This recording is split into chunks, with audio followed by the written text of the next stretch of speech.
Hey, what's up, guys? Welcome to Lawsplaining the Interwebs. I am your host, Nick Rekieta of Rekieta Law, a small law firm in central Minnesota. And with me today is my special in-studio guest, Drexel. What's up? And of course, with us by carrier pigeon, we have Josh from Kiwi Farms and Emspex, also of the Kiwi Farms. Hey, guys. Hi. Hi. Welcome to the show. I've got some things to talk about. I've got a beef with the Kiwi Farms. No, what now? that we need to address. It's okay, we have beef with everyone. Yeah, well, this is very special beef because this is like a roast beef commercial or whatever.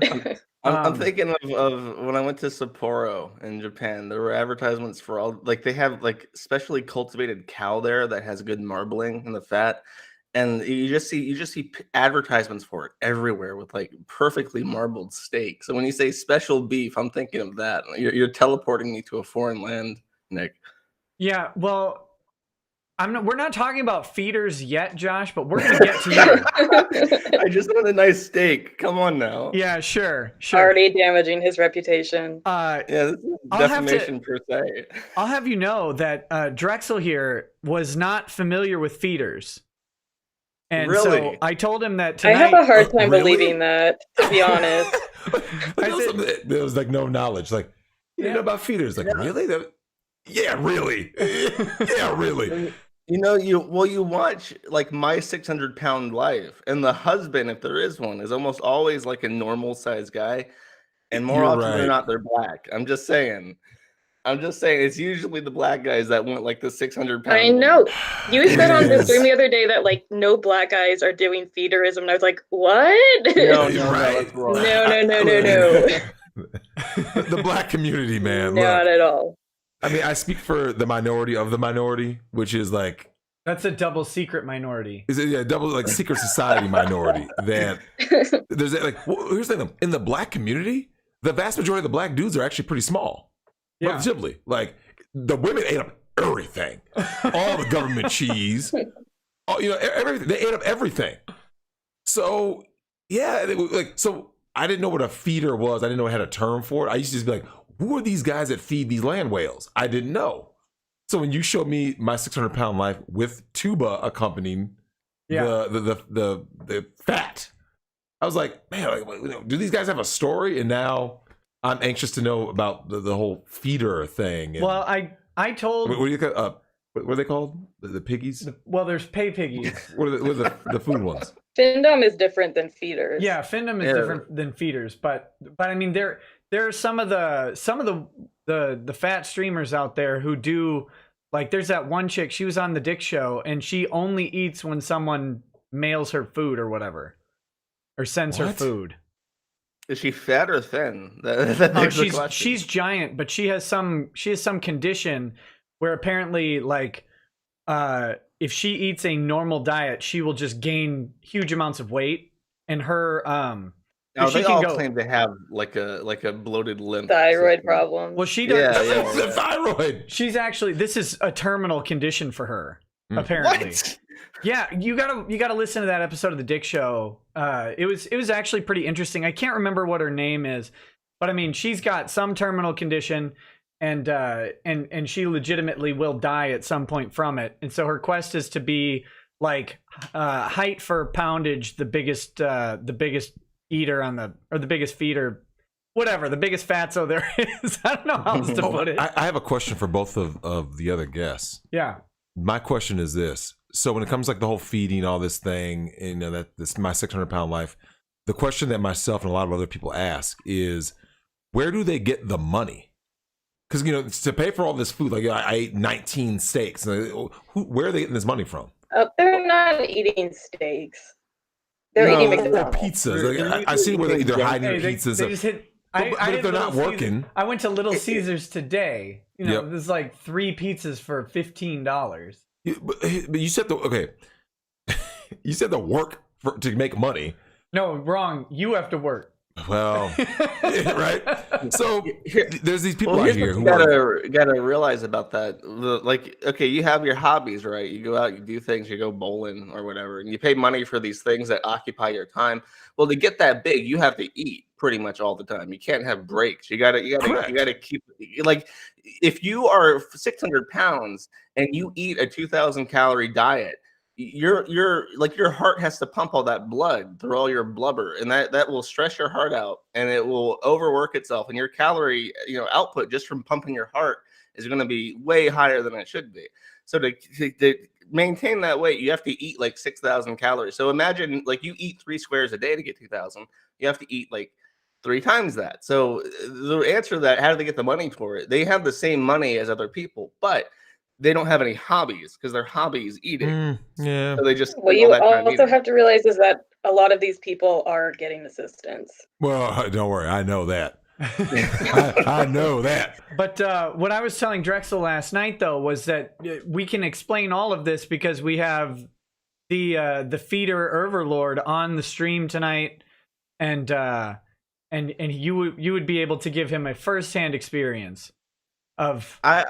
I just know things, and people get suspicious of why I know things, but I just know things. I can't help it. Sure. Wink. Yeah, we gotcha. We gotcha, buddy.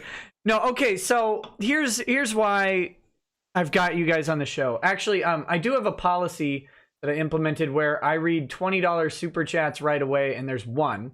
So I'm gonna hit that real quick, and then we'll go into it. Siren Jag says, as it turns out, Geppetto was living inside Ren's stomach, safe and sound the whole time. Oh, jeez.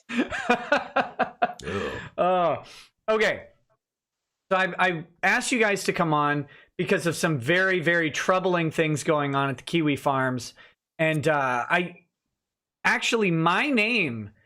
good name is being dragged through the mud. And so I came on to reprimand you, Josh, for running an evil doxing website. Yes. Well, I didn't answer to the New Zealand Inquisition, but I will answer to the Minnesota Inquisition. Right, the Minnesota one, much more that's powerful. more relevant. Unironically more powerful and terrifying than New Zealand is Minnesota. But no, so I've heard you have no idea what's going on. But there's I've been covering this story about Vic Mignogna since it kind of started. And over the weekend, a cosplayer by the name of Dominique Sky was doxxed on your website, and I demand retribution. I demand you take it down.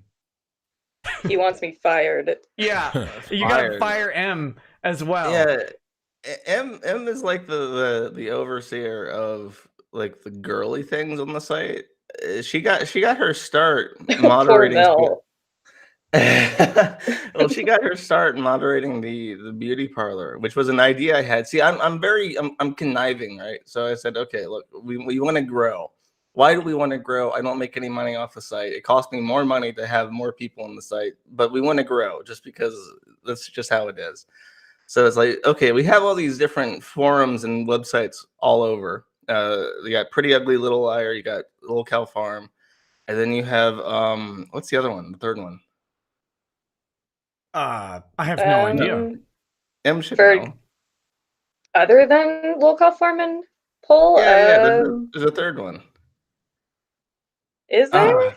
Is it one of the Chan boards? All I know is poll and snow are the main ones. There's another one, but the point is that there's a huge demand. See, on 4chan, and this is where the whole locale thing got its start, is that each board usually had its locale. Each, like Chris Chan came from the video game board, and then you had Ben Garrison from Poll, and TG, or not TG, what's the fashion board has all these different cosplayers they make fun of. Reset Era. But, no. This was before Reset Era. There's another one which is like fashion related and cosplay related.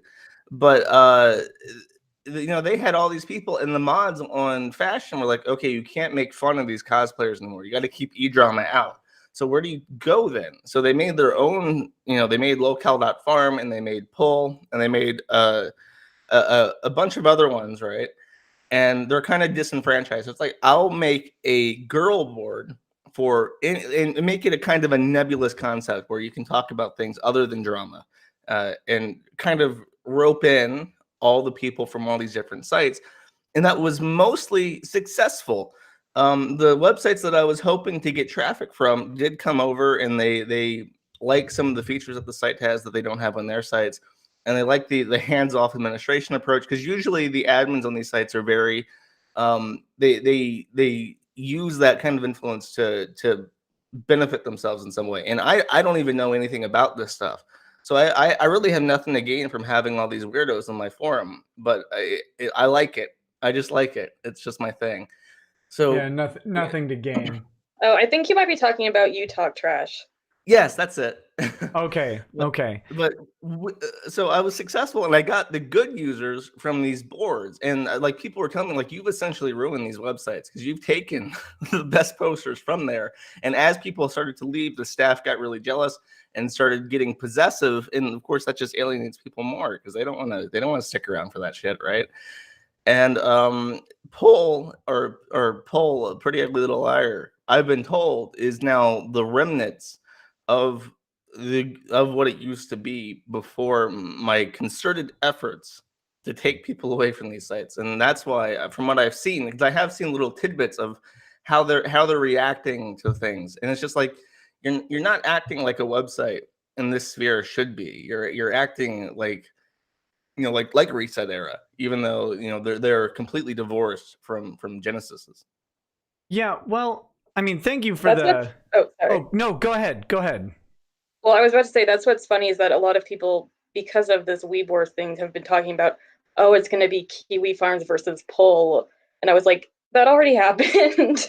Yeah, we won. We won that war a long time ago. Poll is the saddest place on the internet. What is Poll? Poll is a website called Pretty Ugly Little Liars. And they pride themselves on being like the Mean Girls, like the movie The Mean Girls, of the internet. So they will pick I guess a celebrity or something, and they'll like make fun of them for whatever. But they have a bunch of rules at the same time. Like, so if you can't post a counter thought, like any counter thought to the prevailing wind of the thread is considered white knighting, and that's against the rules. So you can't. So what they're trying to be like the thought police. They're the thought police. Yeah, thought police. Yeah, it's this weird. It's a weird place. It's very. I mean, they're. If you go read like through the forum on Pretty Ugly Little Liars, like they're a defeated heap of people, and it's obviously it's. Come on, man. Obviously, it's a sad place. No, so well, there's a chat here that's kind of on point. The Orange Cow says Drexel, Josh is lying. He has a list of patented feeder tips. But then the next one, Pharaoh Owen says the third doxing site is Onion Farms. I don't know if that's a real thing. Oh, Jesus. Okay, I'm last Wednesday. Speaking of Onion Farms. Yeah, last Wednesday I did a stream on somebody called Kingle, who was an avid fan of mine, and he at some point wanted to make a rival site to the Kiwi Farms called the Onion Farms. And he's just a fantastic walking joke, and I appreciate that super chat. That was very funny.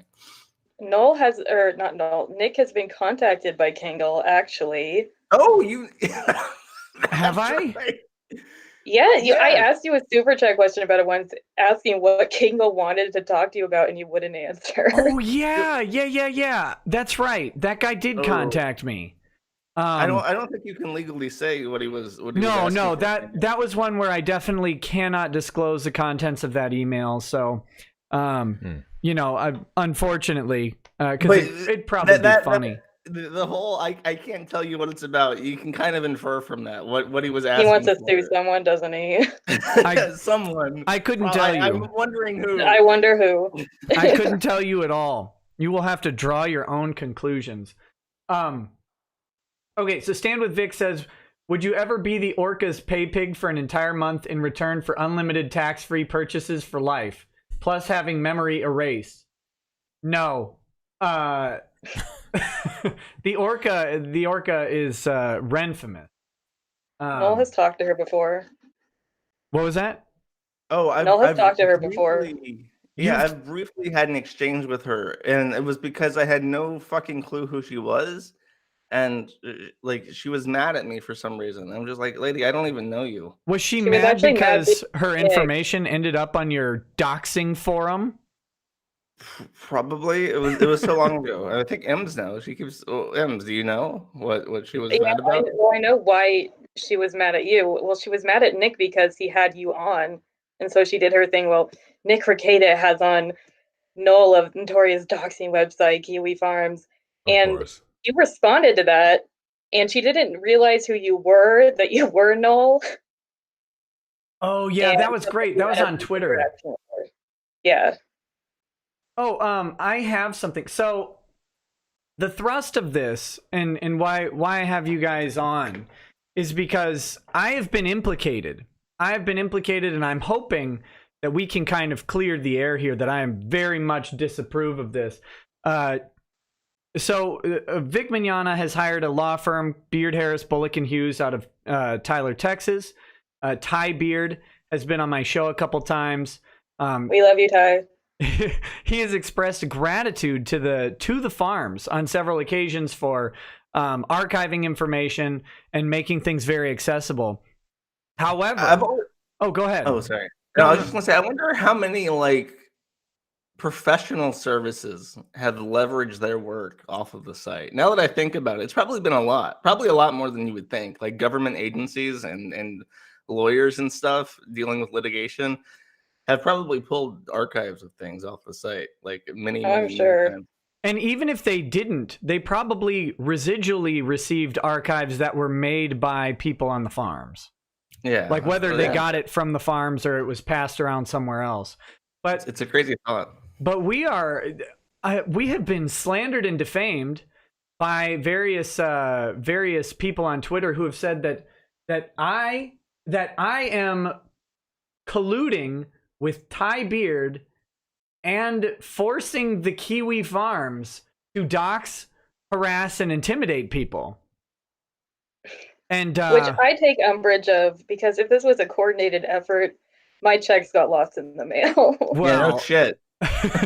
Where's my cut of a weed war of the $100,000 pie? Come on now. Yeah, well, and I don't even get a cut of it, which I find to be unfair. Ty needs to pony up those lawyer wages. But here, so Ty, I told Ty about this. I said, Ty, I talked to him today. Ty, we have been actually implicated in this horrific doxing and harassment campaign that's going on Kiwi Farms, and they say that we're directly involved in it, which of course I'm hoping you'll clarify is obviously not true. But Ty, he said he had to go to bed tonight, but he did send me a very specific message for Kiwi Farms in the form of a picture, which I'm going to show to you now, if you don't mind. So here comes that picture. So this is what Ty of Kiwi Farms had to, or Ty, not of Kiwi Farms, Ty had to say about Kiwi Farms. Oh, shit. You almost let it slip there. Yeah. Wait, what does it say? Is that up on the screen? Oh, yeah. You can't see it, can you? No. Here. Let me. Seriously. Oh, I hate Windows. I can't show you. Just a minute. I'll show you in a second. Oh. Man. But yeah, let me take it off this for a second. There. So yeah, that was Ty's message for the farms there. I hope everybody got to see that just fine. But no. So can you clear this up for me, Josh or M, whoever? How does directing the farms go? Josh, you run it. So they're all your employees, basically. Directing, like, I assume you're asking about somebody else outside the forum directing the site. How does that usually go? It goes very poorly. Well, I mean, you have control over them, though, right? Like you. No, God, no. They're I describe it. It's like herding a bunch of feral cats that piss and shit all over the place and like claw your eyes out if you try to like touch them. It's like, as a loving cat lady myself, I just have to like lay food out and hope that they go to it. Yeah. So M, as a moderator, you're a Oh, moderator God. over there, right? Yes. Well, I'm an admin. An admin. I got to get the I'm the, All right, which so it's means I'm the admin. gayest moderator. So you're an admin over there. How much control does someone have? Well, I mean, you clearly you're the puppet master then, right? No, of What do you mean? course. As an admin, you don't have control over what people do on Kiwi Farms? I mean, I try not to use my control, I guess. It's a fine line between letting people do what they want and say what they want, and also not just like shitting all over the place and derailing threads and stuff like that. Right. That's what I would do if I were on there. And I don't. That's the funny thing. Like, I don't even have a Kiwi Farms. I don't even have a Kiwi Farms account. So if there's something that I would like to communicate, I have to do it by proxy to someone. You Like, could always get an account. I would not dare associate myself with such villainous scum. Drexel, Oh man, my sterling. Do you hear your this? sterling reputation. They're trying to. I'm like the most beautiful pile of Teflon you've ever seen, and they're trying to get stuff to stick to me. This is Sell your setup. good name. You know, well, you know, here's the thing. I'm listening to Em and Josh, and it's just interesting to hear like these different takes of like, you know, different random peeps, and like with the doxing. Do you guys feel that doxing and like this whole new, you know, fake outrage trigger culture is basically one and the same? You know, like the reason, like the type of people who want to dox are the people who are like fake outraged about everything. Do you feel that way, Josh and Em? No, I think that getting doxxed is the perfect thing to start crying about. Because it's sort of like, you know, if you want to pull a Jesse Smollett, right, and you want to get upset about something, you want to have people pay attention to you and look like the victim of something, Mhm. like, you know, there is actual physical violence, there's destruction of property, there, you know, there's lots of terrible things that can happen to somebody that can give them a reason to be a professional victim. But doxing is something that a lot of people will sympathize with, but has no negative impact on your life. As far as I know, the only person who has ever been visited by people that they do not welcome as a result of being doxed Is is you. is me. I don't think anybody else ever has been like has had people go to their house like as a result of internet drama to be talked to about that internet drama besides me. And even then it's like I'm not gonna cry about it, but people, that's the thing, is that you get doxxed and you can say, look, they're hosting my information on the site, they're truly terrible. If you support this person who they support, you're also terrible, and I am a victim as a result of this action. And the benefit of that is that, again, nothing has happened to you. You are perfectly fine. All your shit's in one place, exactly where you left it. Your doors are untampered with. You're not in fear of your life, but you have a great rallying cry. And a lot of people take advantage of that. And the first ones I remember are like Brianna Wu. Brianna Wu has been going on for like 6 years now about how they fought Gamergate. They're still politically campaigning on this concept that they fought the alt-right through Gamergate. So, you know, people are crazy, and people just need to get over it. Well, but here's the thing that you're saying We that have. doxing. Oh, go ahead, Em. Oh, I was about to say, there's literally like trannies on Twitter now every day coming out and being like, I was doxxed on Kiwi Farms, like, please help. And you go and search for them on Kiwi Farms, and we have nothing on them. Like, no one has talked about them. So it's just starving for attention, then, you think, Em? Well, Yeah, no, because it's- they include their PayPal link. Yeah. It's always Attention, about the don't money. pay the bills, Drexel. Well, so Josh, here's my question though. When you explain how people are, you know, saying that, you know, other than yourself, of course, that doxing doesn't have much of an impact, then why do you think so many people want to be like internet anonymous? You know what I'm saying? Like anonymity is like everything on the internet, regardless Social if you have a repercussions. channel or if you're just someone commenting. Everyone has avatars instead of, you know, who they really are. It's the social implications of or the repercussions, because it's like if you are somebody who is very vocal online, the first thing that either side, really, either political side wants to do when they don't like something you say is fuck with your income. I don't know why that is, Correct. but you can see that with Nick all the time. Like the first thing people do when they don't like him is say, I'm going to write the Minnesota Ethics Commission about this. Like, no, they don't give a shit, obviously, but you have to like evaluate their intent. And their intent is, I don't like this person, so I'm going to make it so that they are financially crippled as a result of me not liking them. And that Correct. is like, it's a thing that both sides tend to do. So for the same reason that anonymity has always been valuable, it's a shield from political and social repercussions. It's not. You can say that's at odds with saying that there's nothing wrong with doxing, but when I say that, I mean that you're not going to die as a result. Like people aren't going to come kill you. People are lazy; they're not going to do that. But you're going to have to live with your repercussions.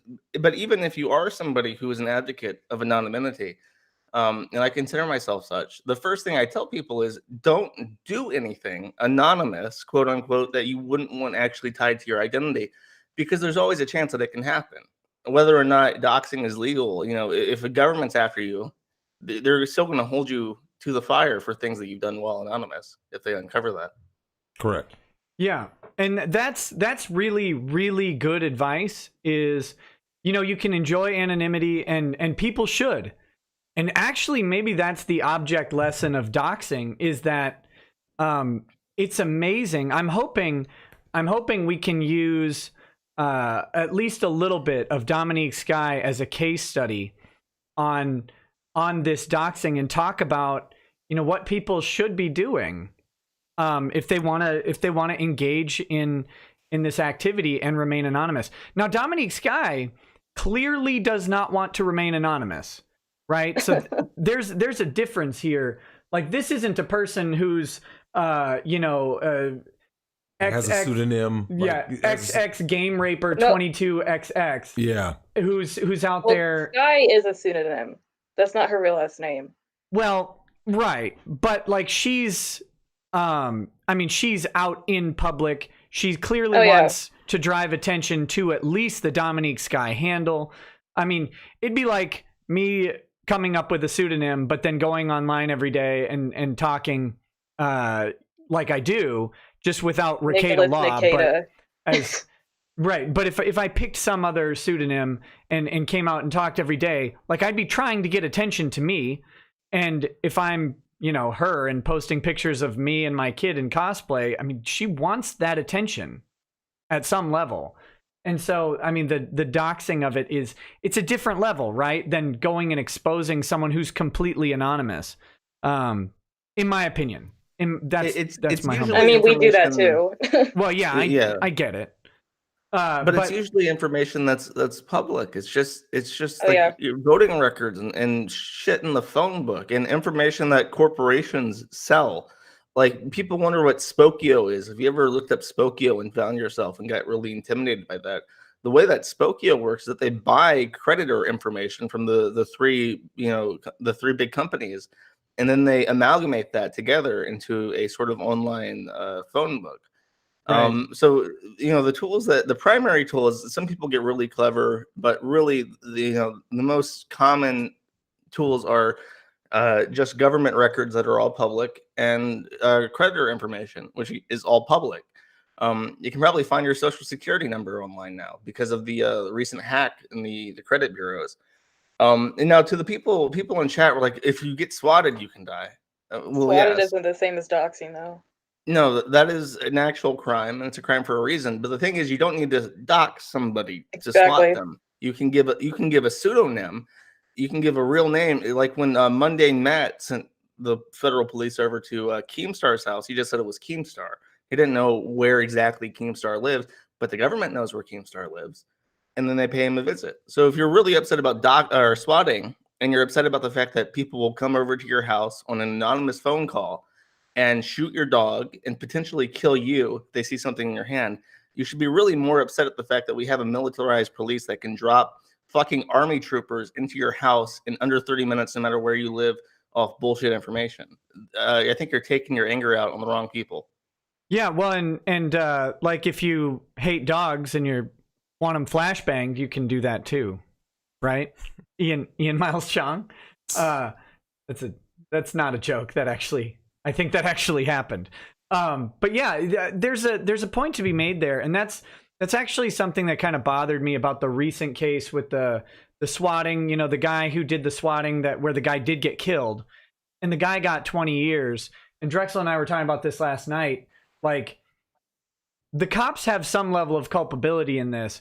It's very convenient to immediately blame the swatter for the fact that a police officer somewhere pulled a trigger on someone. But at some level, we are still talking about police who react to these types of calls with an insane level of violence. And I'm not saying that the cop should be guilty or something in that particular case, but it does raise a question, right? Like, who's showing up fully armed and loaded for bear, and who's pulling a trigger? But you know, personally, I think swatting should be punished with attempted murder statutes myself. Yeah, I would agree.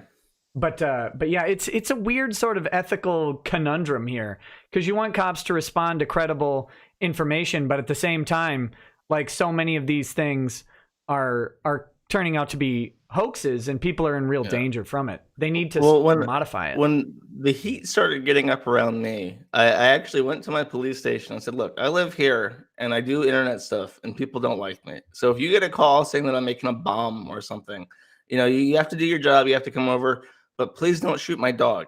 That's all I'm asking for. And both times they came over, they shot your dog? Right. They made sure. They knew that dog was a threat because I alerted them about it. No, both times they came over, they did not actually like break in. It was the FBI, but they just like walked up to, like, the first time they caught my mom walking the dog, so I guess the dog was safe then because she was there. But the second time they just knocked, like they rang the doorbell and said, like, look, we have this email and we need what you can give about this email, or we're gonna have to subpoena it. So it's like, okay. And you know, that's that. So like, I know Keemstar said he went to the police. He went to the local FBI branch when his information got out there. It's like, look, I do this internet shit. And really, if your information is out there and you're afraid of that, like, from what I've seen, it's been successful. They put a little footnote on your address, like, don't shoot the dog here. Probably not going to bite you. Hey, Josh, I got a question for you. Do you think that more internet personalities should go with the proactive action, which would be, like you said, if you think that, you know, you have haters out there, that you just go to the law enforcement yourself saying, hey, I live here, this is my internet username, whatever, you know, this is how people, you know, so if you get the call, like, just being more proactive as opposed to being reactive. From what I've heard, it's had a very high success rate. It worked for me, and it worked for Keemstar, because Keemstar said that. But it's been multiple people. Jordy Jordan, the Wings of Redemption guy, who he has a massive cult of people who just fucking hate the guy. Yeah, and he said he went to the police and warned them. What was that? This guy named Wings of Redemption. He was one of the early, like, Call of Duty streamers or something, right? On Twitch. Yeah. He was one of the first people who got really big streaming Call of Duty, and like, nowadays people just fucking hate him and hate watch the shit out of him. And he has people who do legit criminal things to try and screw him over because he's not making mistakes as much anymore. And when he got doxxed, and, you know, these people were screwing with him in ways that were criminal, he just went to the police and said, look, you know, I'm an online streamer and I'm afraid of getting swatted. And he says when the call comes in, you know, they just knock on the door and, like, hey, you know, we got this call, we got to check it out. And nothing bad happens. Okay, so Josh, I got a question for you, because that begs the opposite question, which would be, if there is a lot of attention on, you know, like you said, with doxing, and they're going after the guy who is, or girl who's, you know, like you know, they're going to that person's house, right? Like, this person's making a bomb, this person's doing X, Y, and Z. Why is there not the same attention paid to the person who's making that call, right? Oh, because that's a good question. The people who send in that information. Like, just a quick little insight is my brother got, by definition, swatted before swatting was a thing.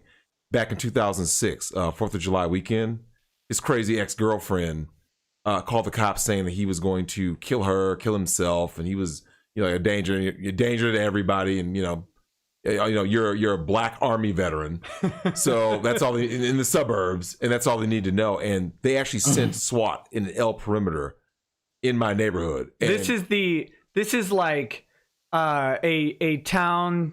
I can't explain, like the place where we grew up in the suburb of the Twin Cities. We're talking 98.5% white. No violent crime. Very, very low violent crime. Maybe like domestic. You don't know much about that. And we're talking, I mean, the majority of that town is upper middle class. Correct. Yeah, upper middle class. And then there's trailer park. There's literally like you have a trailer park, and then you have a bunch of homes that are now, $800,000, like $300,000 to $800,000. Correct. In current market. So you're talking upper middle class for almost the entire community, and then that one trailer park where those kids came from. Yeah, those kids. And this swatting happens in this like quiet suburban neighborhood. Yeah, nothing town. And it looked like straight out of an action movie, like literally. Didn't they like helicopter dudes in? Yeah, helicopter dudes in. These are family friends that told us this, right? They're like, yeah, it literally looked like a movie in armored cars. They got the armored SWAT van. They do the brick phone through the window. The brick phone through the window. Infiltrated, they went and infiltrated like the whole section, blocked it off. Like I said, formed an L perimeter. And the whole time my brother was playing Final Fantasy 12 on the couch. Yeah. So he basically got swatted, but yet they never addressed the person who's making these bogus calls.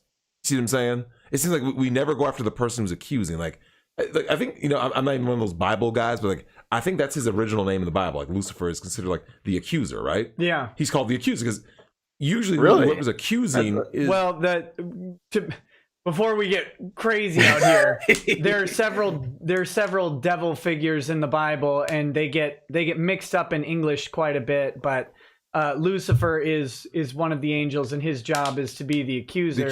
This comes around in Job, but the serpent, for example, in Genesis is also supposed to be Satan, although that's never stated, because the Satan character comes in way later. Very complicated stuff going on there. But yeah. But that basic nature, like the idea that someone is pointing a finger saying, go after them, go after them, go after them. And no one ever seems to question that person. Like when someone's pointing a finger, get the whole story right before you go and, pull out guns and shoot people. Like, wait a minute.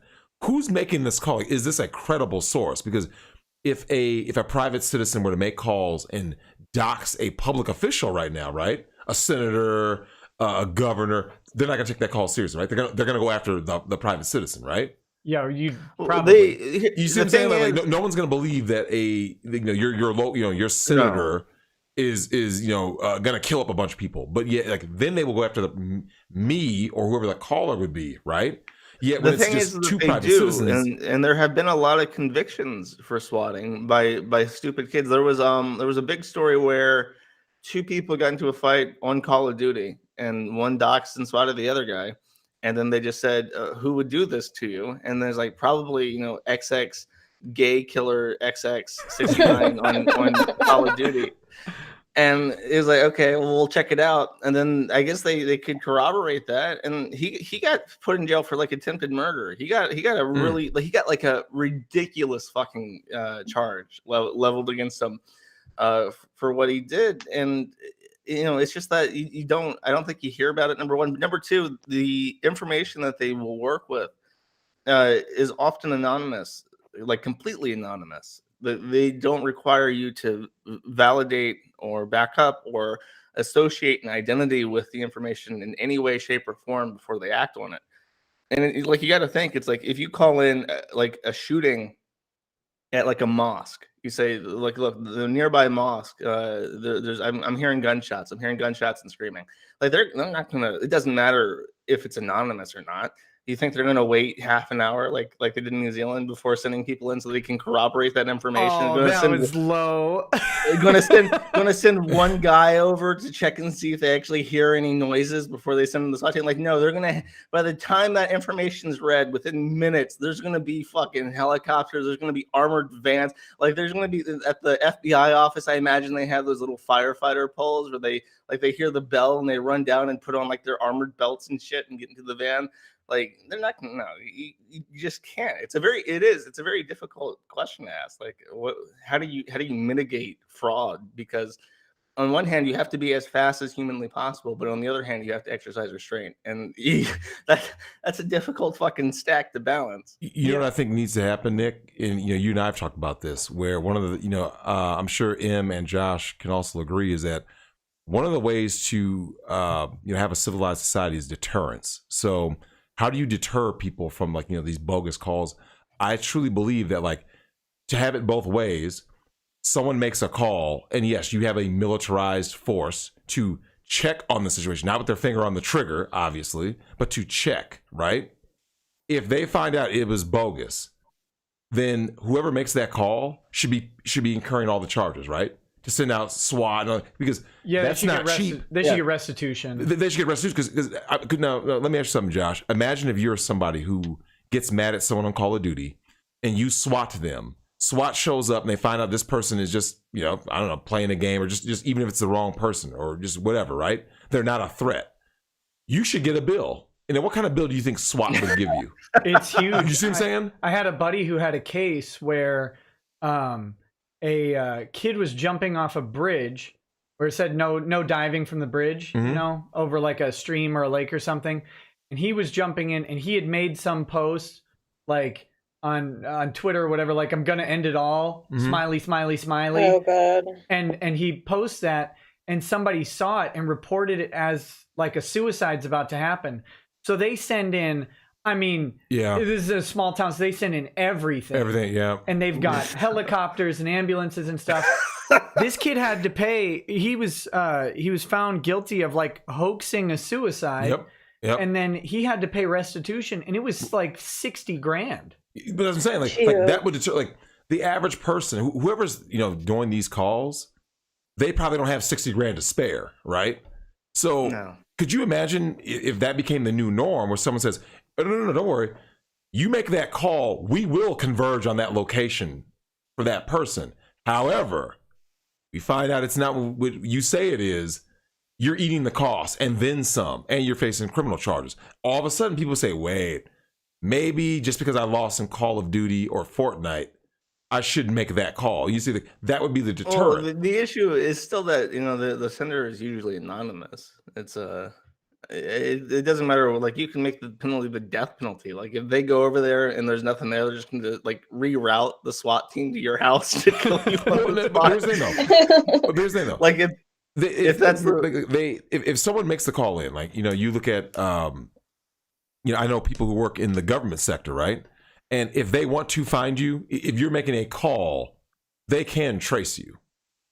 Well, the information, what they usually do is that they're online and they use a VPN, and then they go to a website through the VPN, and the sender is behind 7 proxies using Tor. Correct. And he's just filling out a form on the internet, and there's no way to trace that. Yeah, it gets complicated. It's interesting. It's one of the few places where government is so far behind what's easily accessible to people. Send child support. If you want to find somebody, real talk. Oh, we don't know where Bin Laden is. Send child support. This person is fleed the country. Send child support. They'll find them. The county services attorney. County services. Hey, trust me. Hey, Josh, real talk, man. If you want to find anybody, send child support. They will find you.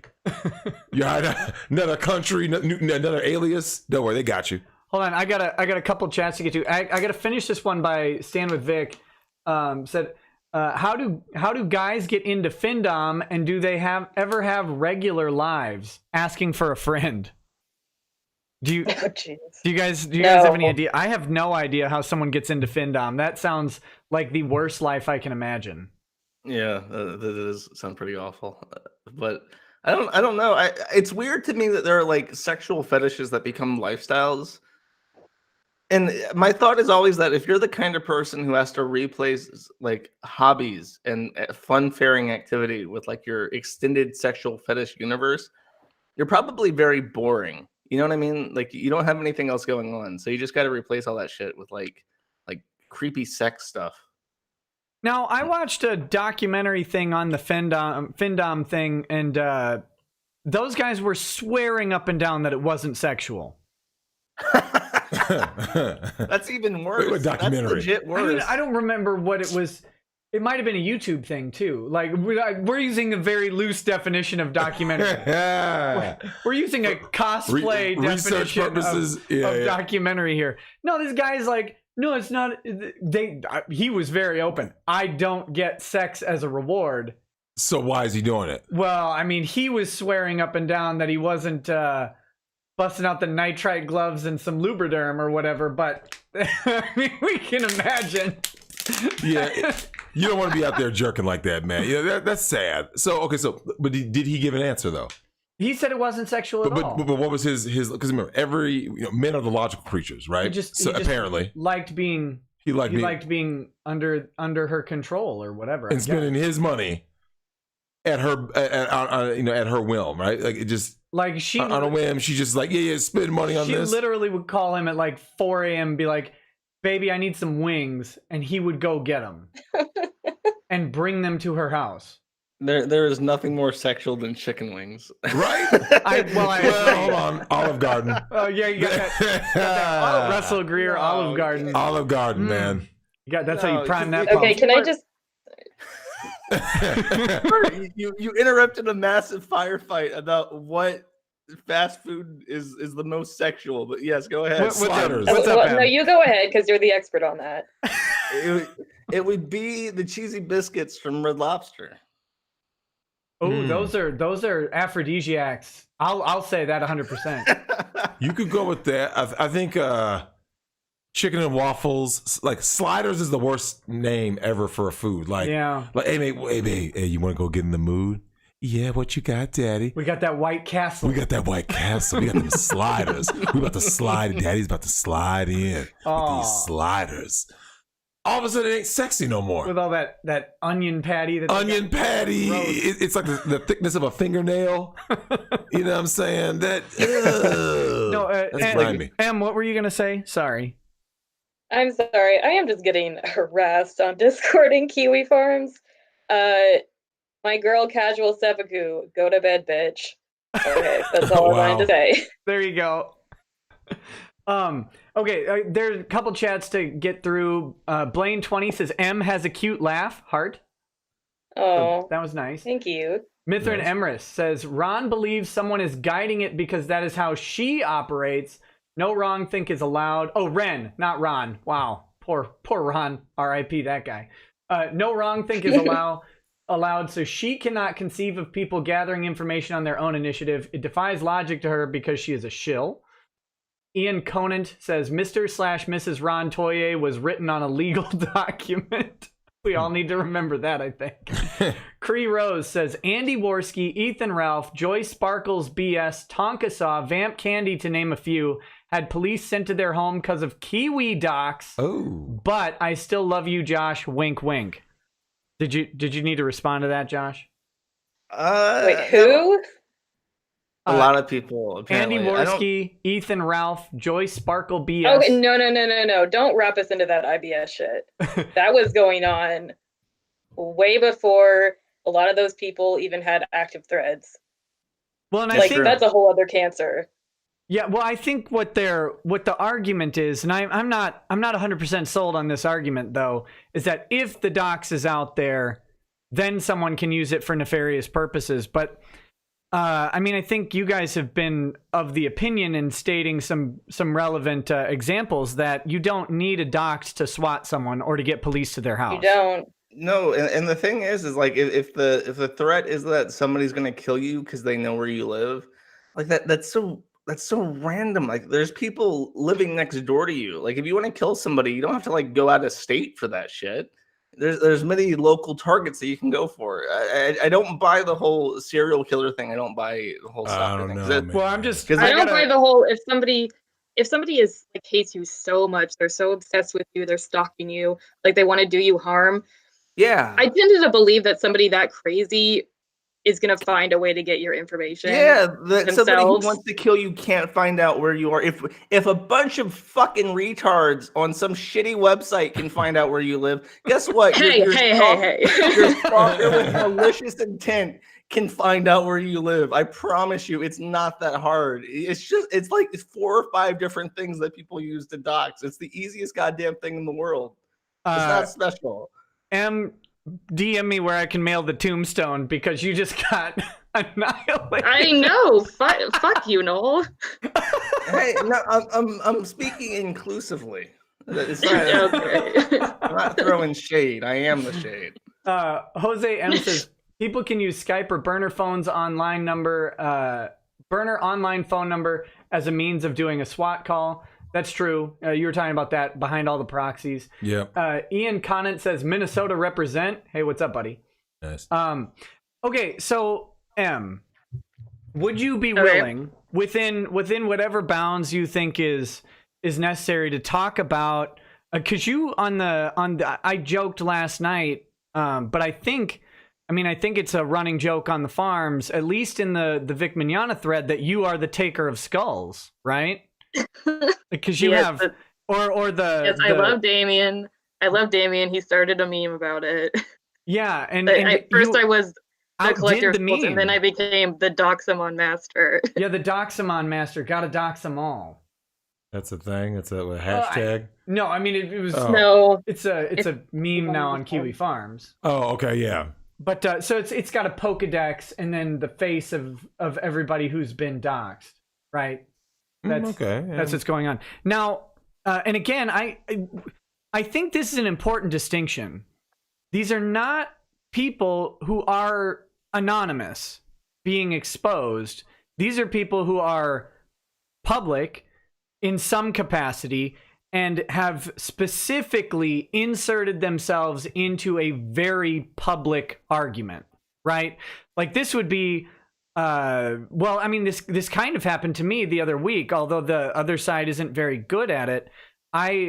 People brought up my business address and were posting pictures of my office, which to them, and they were doing it in retaliation for me having an address of some other lawyer, like his office address on my show, because he sent an ethics complaint about me probably a year ago.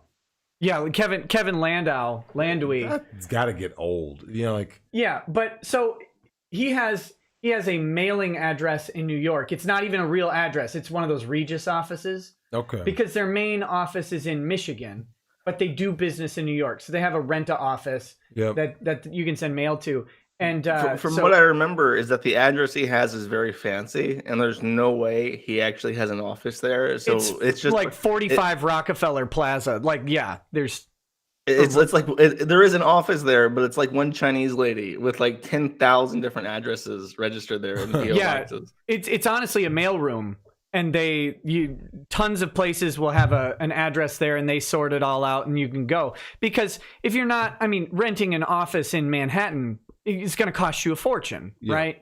So I had that up briefly. So then people, of course, dox my work address, and they're posting my office location, which I don't really care. It doesn't bother me. No. But that would be like me coming out and complaining that I, who am commenting very publicly on this stuff, am now being dragged into it. So I wanted to make it clear that these are not like random anonymous people being doxed or people who've made one statement on the subject. These are people actively participating in a very public discussion and in very, very inflammatory ways. So, would you be willing to walk us through a little bit, at least, about Dominique's case? Because I found it very interesting when I was looking at what was going on there, and the truth about where that information is and where it kind of came from. So I don't know if you'd be willing. Okay. You just want me to walk through how I doxed her, or? Yeah, and talk about where that information, because I think people think that there's some elite hacker scene from Swordfish. Yeah. With your 17 monitors and your one crappy keyboard and mouse, and you're for some reason throwing stuff all over the place and compiling information in a spider's web. But it's never that complicated. No, it's not. Most of the time. I've never done a dox that complicated. No, so Dominique's guy has public profiles She has a public Twitter, although she did lock it down for a while, but she unlocked it before this happened. And she has a public Instagram, and she has public Facebook pages. And her husband has a public Facebook page that she links to from her Facebook page. And his name is his Facebook handle. You know, you just look at it and it's there. And I knew that Sky is not her last name. Even if I didn't have confirmation for that, I knew it because there's just no way. But so I had her husband's name, and I had their marriage date because she has that listed on her Facebook. You know, when she links to his, because it says I am married to so and so on this day. And, you know, she's come out and said publicly that she lives in Texas. So all I did was look up Texas marriage records for that day with her husband's name, and there it is, her name. And from there, it's, you know, Texas is a state that posts a lot of public information, but a lot of public records, including property records. So I was able to find her address through public property records and confirm it from, even if I didn't have that, she's posted a lot of pictures from inside her house and stuff like that. And just basically, it's like a game, it's like a puzzle. It's all the pieces are there. You just have to put it together. Sure. It's not hacking. It's not it's more like stalking. What's that game, like the numbers? I want to say seppuku, but I know it's Sudoku. Sudoku. That's It's not Sudoku. seppuku. Come It's on. like Sudoku. You have the thing. Seppuku is a game. You have the piece of paper. You have a couple numbers in there, and you can logically fill out the entire thing if you look for it. And that's all it is. Yeah, It's not magic. That's what it is. You know, I think there are certain people out there with different perspectives on doxing or whatever. Like, I mean, me, for example, I mean, my information's available on a very public search, right? Like you can find quite a bit about me because I'm a lawyer, so I'm publicly registered. I have a public license. Dominique's a registered nurse, and she has talked about that at length, and you can find information about her from that as well. So there's some people out there with public stuff, and it's something that people need to consider when you're going to talk online about something, is that someone eventually is gonna look for you. It's a numbers game. Correct. And not even, no one has to like or dislike anything, right? Like that's not the point of this show, is not to agree or disagree, but it's to dispel some of the rumor and myth out there. Because I do think people believe that that there's some sort of like really like you're hacking into a chiropractor office or something who's got their information and trying to take it. Funny story, we grew up with a guy who was a chiropractor, who became a chiropractor. I know who you're talking about. Yeah. The big O? Yeah, that guy. Yeah. Do you know that my mom praised him? Was like, you guys need to be more like him. He has this. Next thing you know, the feds. Yeah. This guy, he was going to the mall, right? He's a chiropractor, and he was setting up a table, and he would take information down, and then he would go and open these like medical access credit accounts on behalf of people without their consent, and then just run the bill up on those through his practice. He thought no one would catch him. They did. Yeah. They did. They got him. him. I don't think he ever served time, though. White privilege. Yeah. White privilege and white collar privilege. No, seriously. Like, yeah. I mean, you look at the crime he did, right? That's a federal crime. That you're taking people's money, because now it's wired across state lines. It's federal wire fraud, right? You look at what this guy is doing. These people did not give him consent to go ahead and take their information down and make those payments, right? Yeah. He did it to multiple. So each time you do it, that's a new count. You know, so if someone said, how many counts of wire fraud? They would say, every single person times every single transaction is a count. I think he pled it out. Of course he did. I mean, your lawyer tells you, yeah, plead.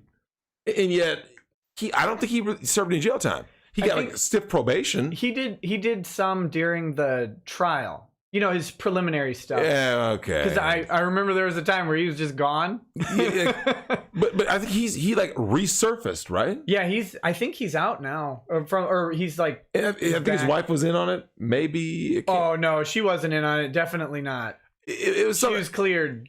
Oh, of course, yeah. That's always part of the deal. You're making a lot of money for a chiropractor. A lot of these white knights are dying on the sword for some of these thoughts.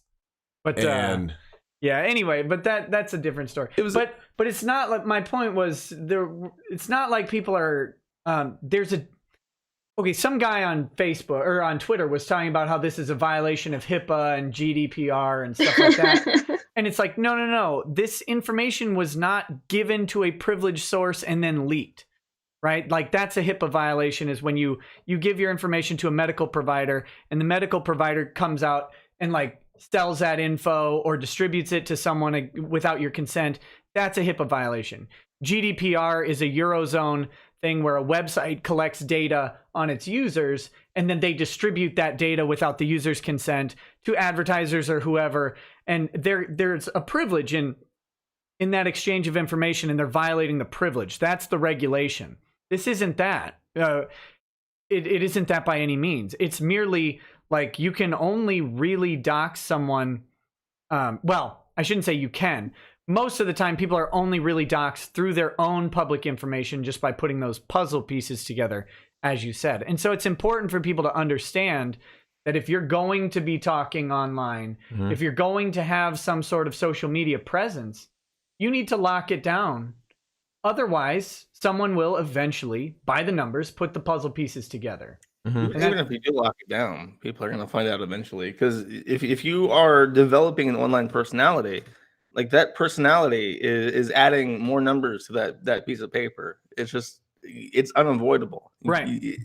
The longer that it's out there, the more of a inevitability it becomes. Because Europe does have a lot of strong data like privacy laws that protect you from both companies and from government sources leaking information. But the drawback to that is when, like, Tommy Robinson, for instance, in the UK, when he got arrested, he was detained, he was put in a cell. 6 hours later, he was tried by a judge and convicted before anybody had any clue of what had happened to him. He was not allowed to make an outside phone call in the time it took before he was convicted of the crime he was detained on. And there's no paper trail for it. You can't check like the inmate records. They don't have mugshots in the UK. So, even if you were actively looking to see what happened to him, see if he was arrested, you would not be able to find that information. Right. So the drawback is, yes, in things in the US, a lot of stuff is public record that perhaps you wouldn't want to be public record. But the converse is, you are so much more protected from a government intrusion on your life because there is a paper trail for everything the government does to you.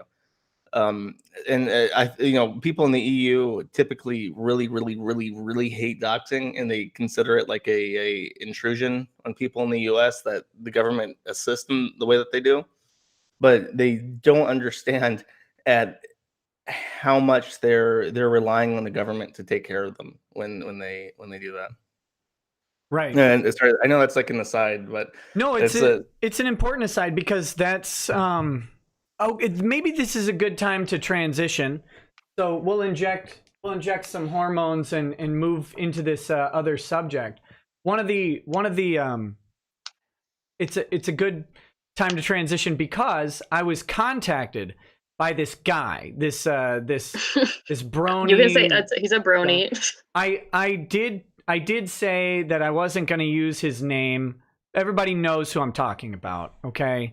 So this guy contacted me in regards to this Vic situation. I've had 3 phone conversations with him, and I want people to know kind of what happened on those conversations, because what happened in real time is that this guy came out. What was it, yesterday, Em, or was it the day before? It was yesterday.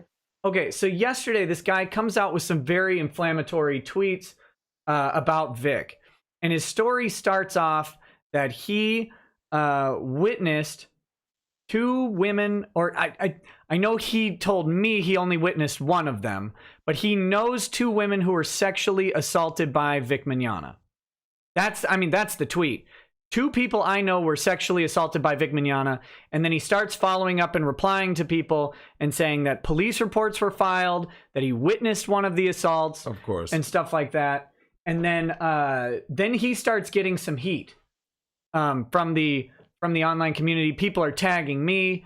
I wasn't even watching until I think I responded to one tweet from Goshel Zen, and I was just like, I'll have to look into this, right? Like, I don't know what's going on. So I said I was going to look into it. And then this guy calls me probably within 30 minutes to an hour from when that happened. And he's like, hey, man, they tagged the police on Twitter. People are, just blowing my phone up and all this stuff. And this is not okay. And I'm like, well, what do you want me to do about it? Because I know what I'm not doing. Like, I'm not I've never even heard of you before this person tweeted me and just tagged me. And I haven't said to do anything. Like, I don't control people at all. So what do you want me to do? And the guy's like, well, it's just not okay. Like, I agree, right? No one needs to be harassed or bothered in their home or anything like that. But at the same time, I can't do anything other than maybe send out a little tweet that says, hey, you know what? Please remember not to bother people. So even then, he accused somebody of like rape. Well, like, we're gonna He accused get him to of that. doing a boob There you grab. go. So yeah, he throws out this huge accusation, right? Two of my friends sexually assaulted by a man, and there's a police report. So when he on the call, I'm like, okay, I need two things. One, where's the police report? Two, what happened? Right? Because this guy says he witnessed it. Now, what his story was yesterday was that he and his friend are at a convention. His friend wants to go meet Vic, and so they go through the line or whatever, and they go to take the picture. And he tells me that Vic grabs this woman's breast. She pushes his hand away and says no, and then he grabs it again. So a massive accusation right there. That is under Texas law, that's probably not sexual assault, but it's probably a sexual battery or something like that. But sexual assault in Texas is listed specifically as like genital penetration or contact. So breasts likely aren't included in sex organs in Texas, although there's an argument to be made. But it doesn't matter. Didn't matter because this didn't happen in Texas. This allegedly happened in Ohio. Okay, so I'm like, wow. It wow. happened in Canada. Well, I think one of his friends is Canadian, but this apparently happened at OhioCon in Columbus, which would have been 4 or 5 years ago. Whenever Vic was last at OhioCon, he's not there very often, from what I understand. So he tells a story. This is a massive story. Doesn't make any sense to me, but, this guy says he witnessed this. So I said, okay, there's a police report on this. And he's like, well, I don't know. So immediately, now it's like, wait a minute. You said there were police reports on Twitter, but now you don't know. He says, well, I hope she filed one. I gave her a written statement. And he said, okay, well, where would it have been filed? There's probably Columbus where the con was. That makes sense, right? You file it where the event took place. That's the best I've got is happened in Columbus at OhioCon. So today, that was at night. I said I'd make the tweet, and I sent out the tweet, said, please don't bother this guy or whatever. I'll look into it. So this probably early afternoon, I was running my kids around today. Probably early afternoon, I call up both the Columbus, Ohio Police Department, the records department, and I ask, are there any records involving Vic Mignogna, right? And I even did 2 spellings of it in case there was a bad spelling or something like that. That's a lie. I actually misspelled it. How embarrassing. And I called back and spelled it correctly. But, I did what would be a common misspelling of someone who's even typed that name like 100 times. And then I called back and verified with the correct spelling. No records. Okay, so then I call the Franklin County Sheriff's Department, which would be the sheriff's department that would handle that if the city police didn't. No records. Same thing. I actually checked both names with the Franklin County Sheriff's Department as well, just to make sure, right? Nothing. So, of course, no, there's no police department. Never. We've got a victim who has disappeared and is unnamed, and now it's gone from, well, I witnessed this, but it's not my story to tell. So now it's the third-hand account again. Of course. Every single time it comes up, this is a third-hand account.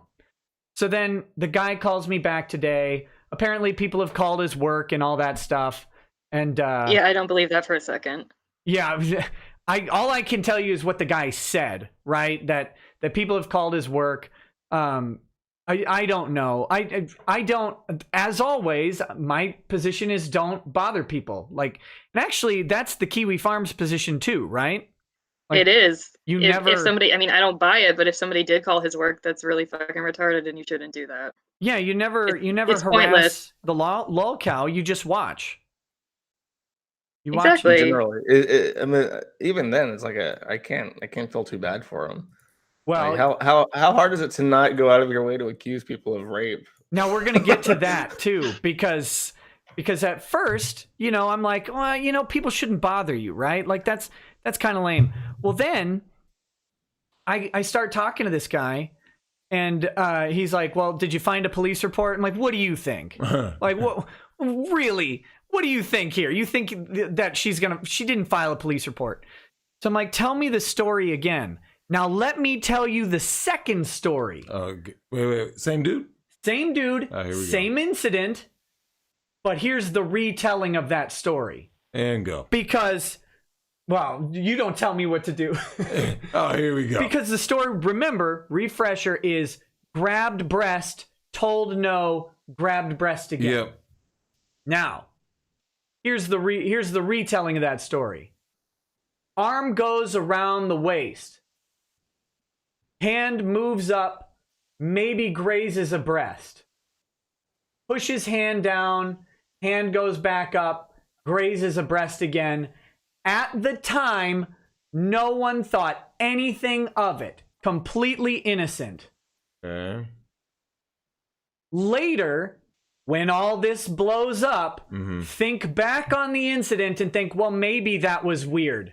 So we go from sexually assaulted my friend by grabbing her breast twice to, well, this was innocent at first. Looks like the ridge of his index finger might have gotten some underboob action.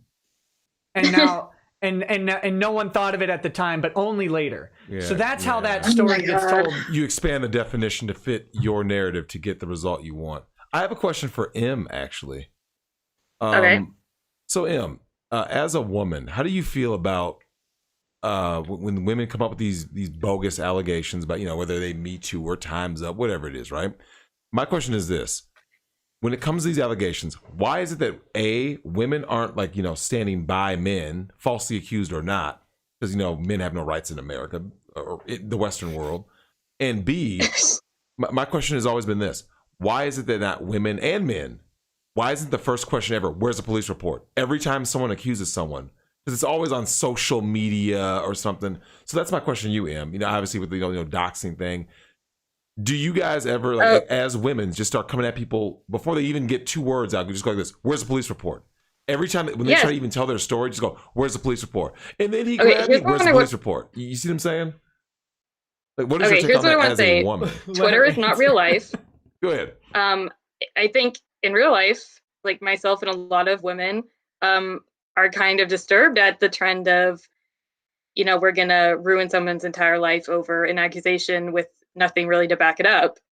I think, if something like that happened to my boyfriend or, my friend, a family member, then yeah, definitely I'm going to be there supporting them. And I want to know, what evidence do you have? Did you go to the police? Did you do anything? I think most women are like that. I think, it's just not that way on Twitter and in the larger media because those people are crazy. Yeah, I think it is. It's a political alignment. I think that in general, like, there are women who are like defensive of people like Jeffrey Dahmer and Elliot Rogers. Like, I think it's unfair to say Okay, that those people women. are also crazy. Yeah, so I'm just saying that That might not have been like the best examples. Like, it's just I I'm just saying mean- that it's unfair to say that women don't stand by men because they do. It's just that on Twitter, everybody is fucking psychotic, and you can't. It's not fair to judge women's by the Twitters, because the people on Twitter are like genuinely like you have. I'm sorry. I think that if you have like more than 20,000 tweets, you're probably mentally ill. Hey, wait a minute. Let me check my stats. Yeah, you're getting up there, mister. You need to slow your pace on the tweeting, because I checked, it's like 11,000. I was going to say 10,000. I've got I was like, I have- 12.2. Oh my god. I was going to say 10,000. Like, fuck, that would include Nick. Let me bump up to 20,000 real quick. Yeah, Just- pretty soon I'm gonna have to play the seppuku game you were talking about earlier. Just delete all your tweets like everybody else. It's okay. But no, it's like really like you have to have a specific mindset to be one of those people who has that many tweets, because that mindset is very mob mentality, I think, because if you're the kind of person that can roll around and enjoy the thousands of tweets thing, you have to be a part of the mob, I think. It's just my thought. Yeah. Thanks for outing me. I need that Twitter. Right. I need the Twitter. Well, I mean, Twitter is a microcosm, and it's not a microcosm that is reflective of society. It's a microcosm that's reflective of like a locker room. It's very, echo very chamber. different. Yeah. I think it's closer to an echo chamber. Like, I don't do social media, but I understand that basic part of it. It's just kind of like these groups of people sit there and say, like I said, the fake outrage culture. Like, when you first told me about Vic Mignogna about a month ago, what was going on, and I was kind of like, oh, it's because how much support does he have? If you notice that he seems to have more support from fans than he does in necessarily like his professional community. There doesn't seem to be anyone in his professional community that's giving him due process. It's the fans who kind of dig in, either whether they kind of do it with a he's our guy or let's just have due process work itself out. But there doesn't seem to be anyone like how many companies that Vic has worked with, how many functions does he go to with these conventions that stand up for due process? You see what I'm saying? Yeah, that's there. Well, there's Like- a couple LA studios that still have him on. A couple, but out of how many though? Like, Well, I think he was.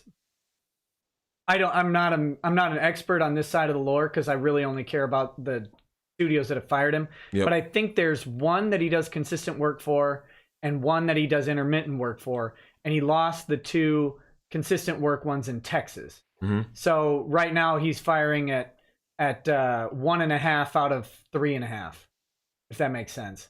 okay. Lots of his support is groundswell. Now the hard thing for him is that there are voice actors in the community who do I can't say they do support him.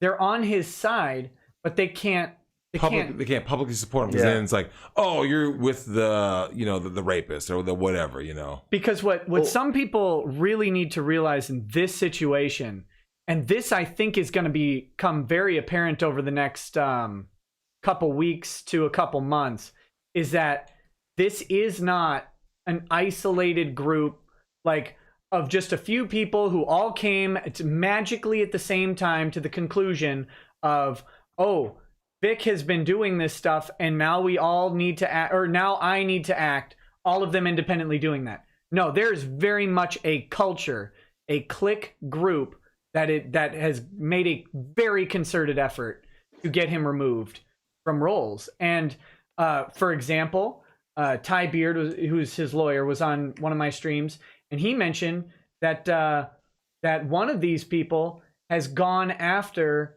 specifically one of Ty's other clients for their choice of lawyer. Mm-hmm. And I'll tell you now, that was not a single person effort. Like, it's not like one guy called up and said, hey, you hiring this lawyer is bad. No, it didn't operate that way. It operated through multiple people. Like, people keep talking about this conspiracy theory. This civil conspiracy is not a theory. It's a matter of proving it. It's definitely happening.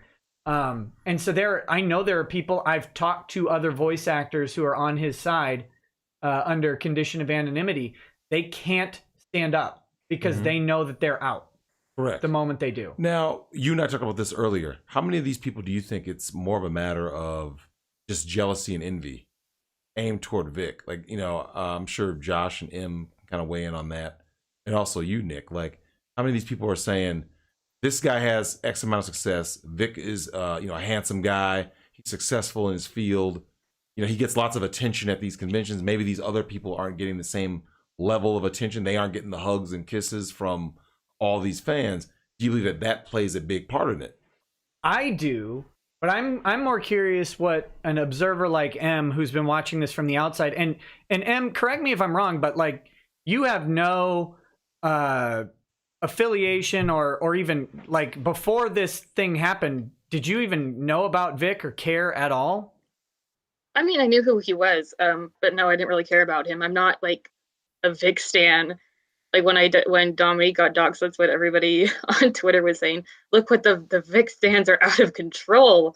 I don't even really care about Vic, to be honest. Like, I don't want his life burned down over bogus accusations and shit like that. I don't believe in mob justice, mob mentality that's been happening with stuff like this. But I don't really care about him beyond that, and I didn't really pay attention to him before this at all. So what's your read on what Drexel was saying, where basically is jealousy and professional and personal jealousy playing a role in this? In your opinion, like, are you seeing that or not? I think envy is part of it for sure. Especially with all of like these little weasels that have been running around the background that are definitely not as successful or popular and never will be. And I think with the bigger players in it, like Monica and Sabbath and stuff like that, I think a lot of it is also them, just being completely unprofessional and taking personal grudges to a whole other level. And, most of us, if we have a coworker we don't like, we get over that and just get on with our lives and our jobs. And the amazing thing with their work is that, for the most part, they barely see each other. They might run into each other at a con where they're double scheduled, but they don't record at the studio at Funimation often. Many of them record at home or at a friend's house or at some other studio and send the work in to Funimation for mixing. Like Vic was recording from LA, from his home in LA, my understanding, many of his parts for Funimation and sending them in. So like when we've got these stories of him assaulting someone in the Funimation lobby, it's like, well, that could have happened maybe twice in the past 15 years when he was actually there. He's not. So I mean, these people are having these coworkers that they don't like or have a problem with, and it's amazing because how would you function in a regular workplace where you see these people on a daily basis? Yeah, you brush shoulders with them. It's wild. They're probably working that way specifically because they do have some kind of antisocial personality disorder, and it's the only way they can get by. And then something happens, and they're just like, I gotta ruin you because you pissed me off." Right, and it's very, very strange. Let me get to a couple of these chats real quick. Wyatt Whitman says, so today is International Be Kind to Lawyers Day. You're amazing. And if anyone is mean to you today, we're going to have beef.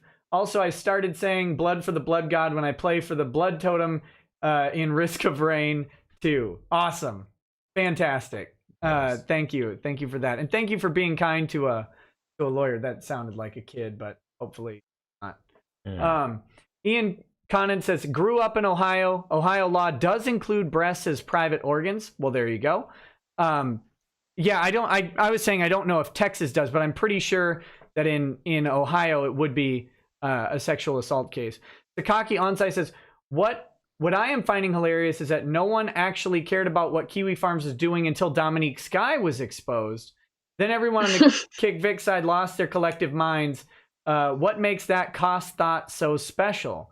And well, that's were mad true. on. Somebody showed me screenshots from Paul, like them saying like these people are crazy. They doxed Dominique Sky. I'm like, who? Like, I don't know. Okay. I brought this up like 8 times already. I'm sorry. It's still fresh to me. Because it burned me out really bad. But like, okay, you were okay with the shooting thing, and then Dominique Sky gets doxxed, and that's where you draw the line. Like these motherfuckers, with the New Zealand have wronged us. Yeah. Like, okay, this is where the boundary is drawn. You do not fuck with Dominique Sky, motherfucker. So what's funny is that the same thing happened in Comicsgate, right? Is that we doxed several other people who were more, important and involved than Lauren. I mean, we doxed Mark Wade and shit, but as soon as Lauren got doxed, it's like everybody lost their freaking minds, and it went on for months and months on Twitter. She milked that one hard. Oh, she's still doing it. Yeah. But I think what's funny is that I think these like cosplayers and stuff like that, they live online so much more than a lot of these other people. Like that's their job in a sense. And I think they're willing to be, or maybe just stupider, but they're much more public with it, She immediately went out and posted screenshots and stuff like that, basically telling everybody where they can go find this information. Yeah, it's other like people I think either they just other people I think like oh, go ahead. They just either they don't know because like why would they know that we dox them, or they're smart enough to not say anything about it. Yeah, that's been the weird thing in this because normal people are not on Kiwi Farms, right? Like it's not like, oh, you know what? I'm gonna go to my Google page, my Amazon page, and then I'm gonna take a stroll over to Kiwi Farms and browse the silicone ball injectors. Like that's not part of the average. What was that? That's a good thread. Don't talk down. Don't make that as a joke. It's just that thread, requires a certain type of stomach. So it's not like the normal place that people go, but there's a dedicated group of people who do. But outside of that, like the posting about it and ranting and raving about it really produces a Streisand effect, and it draws a bunch more people's attention to it than would otherwise have seen it. It's very weird. Well, if you think about it, because I haven't checked recently. But last time I checked was like early this year, and we're something like in an Alexa like top 10,000 site now. Like I think we've just breached the top 10,000 websites worldwide, which is really big. And when we think about how many people come to the site each day, it's a lot. And if you think about that, like in a corporate sense, like if a company is looking at these numbers and saying, "How do we get numbers like these?" You're probably looking at millions in advertising dollars. Like the amount of capital you'd have to invest into a project to get the kind of stuff that we've gotten just because people yell about us is an immeasurable value. So and all they have to do is, expose furries who are grooming children. Yeah, well, if McDonald's starts doxing people on like a like a furry board that they open up, and then they just put like their own advertisements for like cheeseburgers next to the drama threads, that'd be brilliant. I can't even be mad about that. Matoko Kusanagi asks, I'm genuinely curious about just how many, without naming names, are joining Kick Vic and being loud on Twitter because they themselves have been guilty of some sort of illegal activity. I'm not going to name names, but there's at least one. I'm pretty sure he's talking about DC Douglas. Oh, yeah. That wouldn't surprise me at all. I gotta preview something for y'all. I can't, you've got to trust me on this. I can't give you any details many of you are waiting for April 15th for one particular reason, but I'm going to tell you there are two particular reasons. One that you have no idea about, and shit. and I hope to be able to mention it either on April 15th or very soon after, because it is going to be riotously funny, and it is going to be shameful display. It's bad, y'all. Tax day is my favorite day in 2019. Let's just say that. The absolute state of 2019. Yeah. Well, when the juiciness of tax day is overcoming the fact that taxes had to be filed by that day. Yeah. When that is outweighing, it's good. Oh, of course. So that'll be very, very interesting to see what's going on. Ian Conant says, I do think, well, this is the male feminist. To get back to the question, this is the male feminist. What paradox? We call it the male feminist paradox, where these guys who are absolutely horrifying are sometimes the loudest male feminists out there, right? Correct. To hide their own indiscretions and all that. Yeah. Please look over there at that person. Don't look too deep beneath my covers, because you'll find something. You'll find dead things. Pretty much. Yeah. Because they got skeletons in the closet. Like that. Joe Biden is feeling the heat. Al Franken felt the heat. A lot of guys. We talked about this. Yeah. Harvey Weinstein was a huge male feminist. The mangina card doesn't work, man. This whole I'm a male feminist. And then when they get exposed, for better and for worse in terms of, from their own perspective, it's like, due process. They took it out of context. And all of a sudden now they want to flip the script. Did you see the world's most famous fan kick? Wait. Was that the SJW dude who kicked the phone out of the girl's hand? Yeah, I saw that dude, man. I think he kicked her in the face. Yeah. He was aiming for the phone. And then, he kicked her in the face. I saw that. Yeah, he was wearing like a purple shirt. Was the phone here? Yeah. Because if I'm recording something, the phone's here. It could be like here, and he's trying to wind kick the hand. Yeah. But homeboy should have found his range first. He should have found the range first. He should have like a warm-up kick or stretched or something. Yeah. I did see that dude. Jabs out. Did anything ever happen to that dude? I don't know. I feel like he got arrested, didn't he? Oh, did he? He got arrested, but it was up he Canada. Got charged. Was it Canada, or was I always thought it was probably like Seattle or Portland, someplace like that. No, it was Canada. Yeah, it was Canada. I know he got charged, but I don't know if he got out of Cuck Norris. Well, the bike lock guy, Eric Clanton, he was the guy who was going to like the Antifa rallies or whatever, and he had a bike lock on a chain. He was hitting people.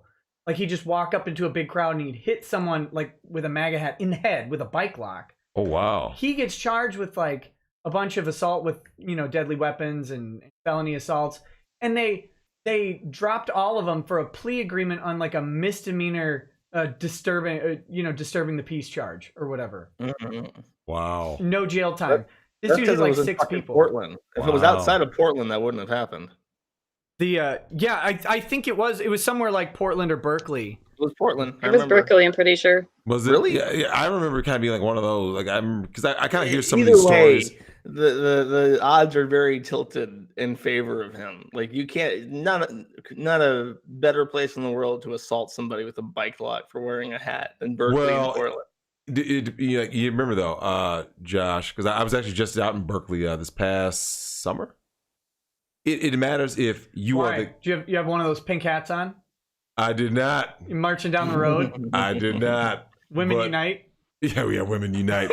I was in Berkeley, and the stories are true about stepping over homeless people and everything. But when you're saying like what you get off with that based on your political affiliation. So if you are a super leftist, you'll get away with that over there. Now maybe somewhere like, do you remember that case with the guy? I believe it was in Texas.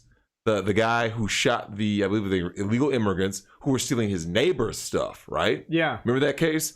No. He shot him in the back. Yeah. And he beat the rap.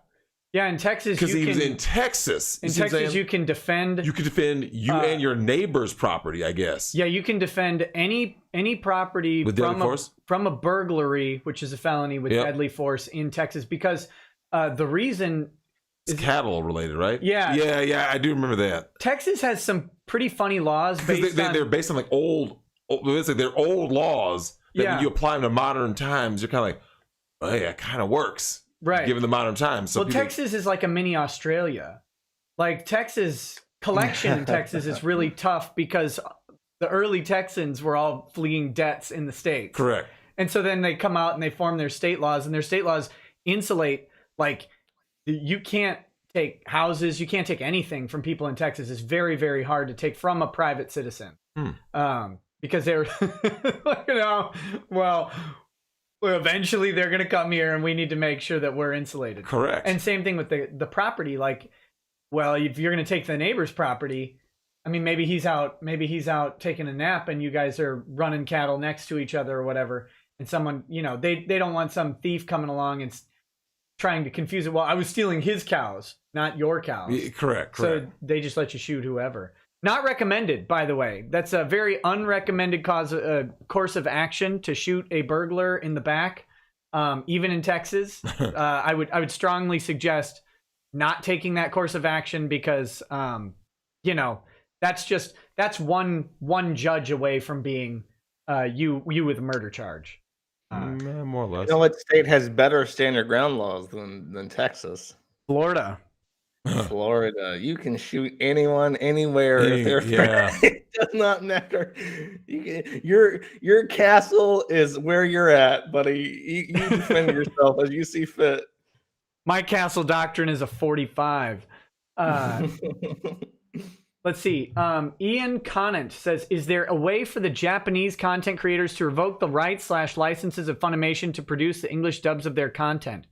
Now, the answer to that, without actually seeing the licensing agreement, is I don't know. But the heavy implication that I've heard from both insiders and outsiders, and from people in both the US and Japan while researching and talking about this, is that Funimation can make, Toei and other Japanese studios can make business hell for Funimation very easily. That they have tons of creative control and may be able to just pull licenses on a whim. And that's pretty consistent with the state of the voice acting community from what I've seen. Is like there is not a lot of protection and not a lot of money going to the Americans in this business. They make all their money at conventions. They don't make a ton of money. Just so people know, I guess union rules for an American TV show, if you're recording an episode of like My Little Pony, for example, you're pulling in as a voice actor a minimum of like $1,000 an episode. Mm-hmm. That's the union rule for an American original TV content. If you're talking anime content, they're just dubbing you in. Yeah, your union rules on anime content is something like $75 an hour, and in LA you're guaranteed 2 hours of studio time for each episode. So you go from $1,000 an episode for an American animation studio to $150 an episode for a Japanese anime dub.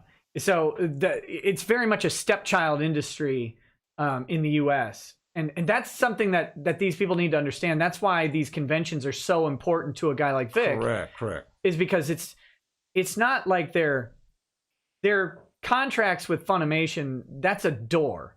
That's a door to the real money. Mm-hmm. And the real money comes directly from their fans and their audiences and their engagement. Mm-hmm.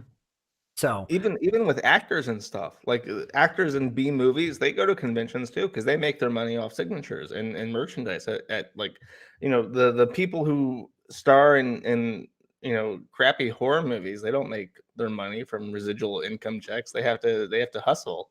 Right. Yeah.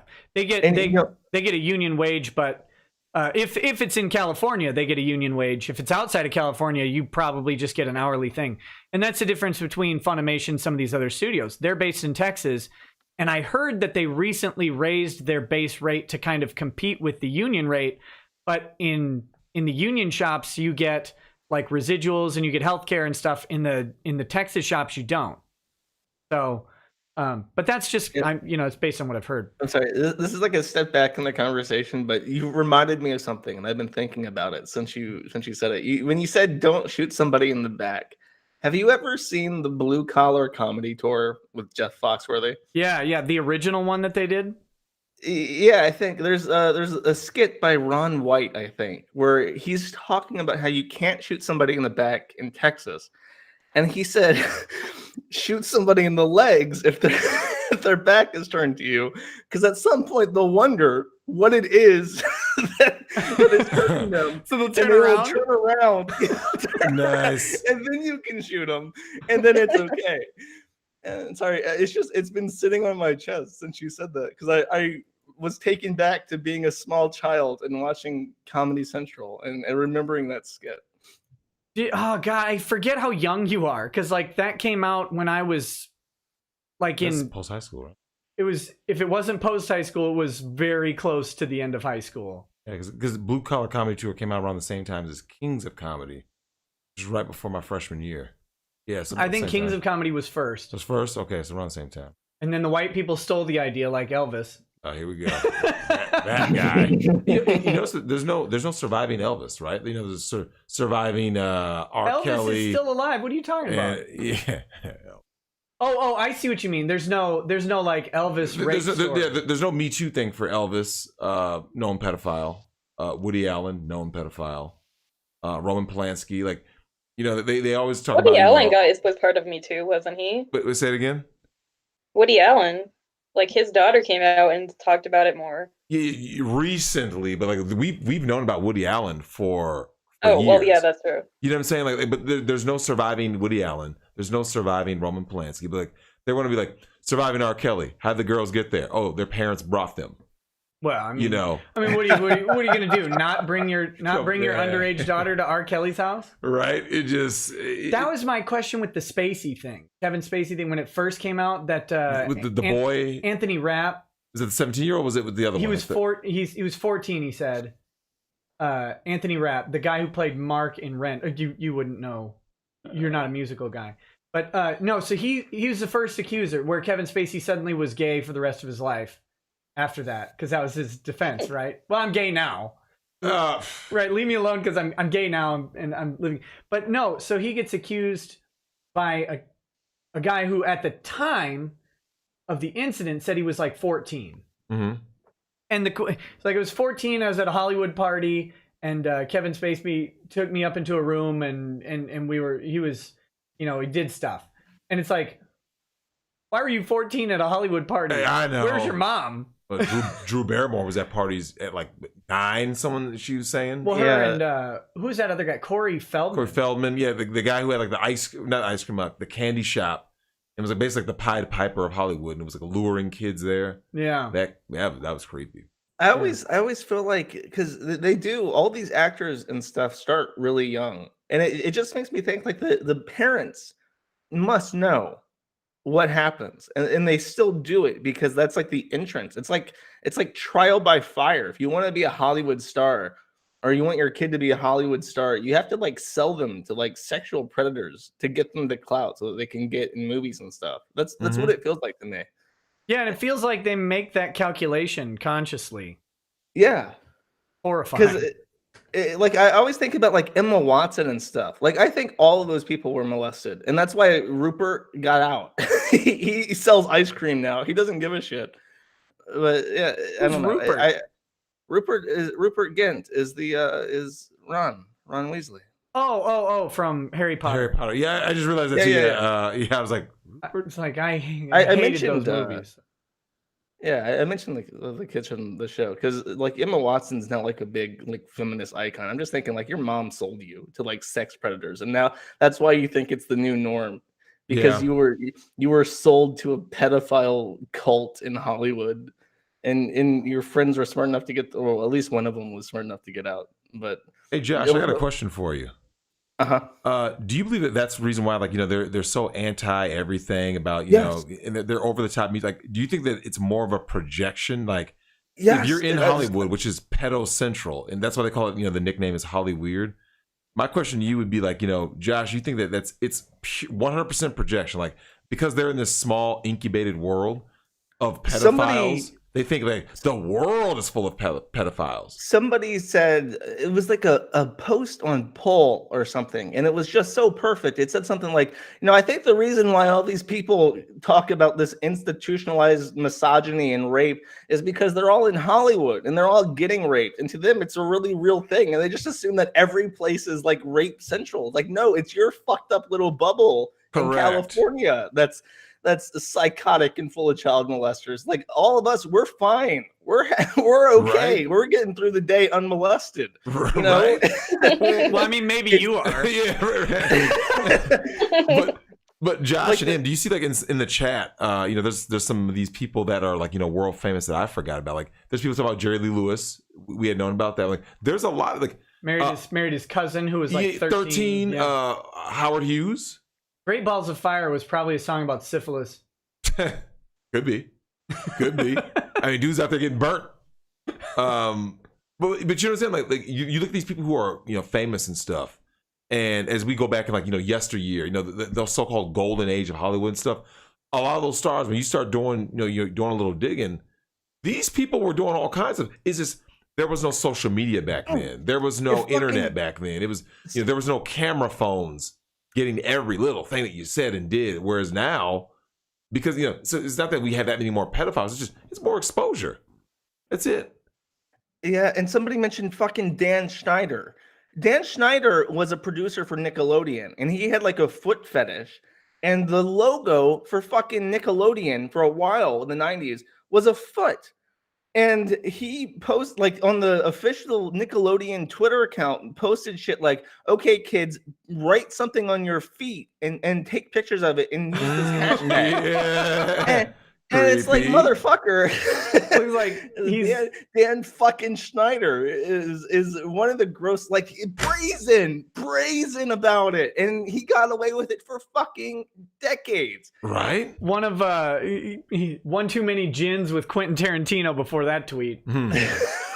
Hey, leave Quentin Tarantino out of this. I'm just saying he likes his feet. He That's does. all. If Yeah, Quentin he is a foot Tarantino fetishist. is a fucking Chester, I give up on movies. I'm just gonna watch like South Korean films from now No, on. I'm or not going to say something. he's not. I don't know that there's any like creepy allegations against him. I think it's just he just likes feet. It's pretty clear.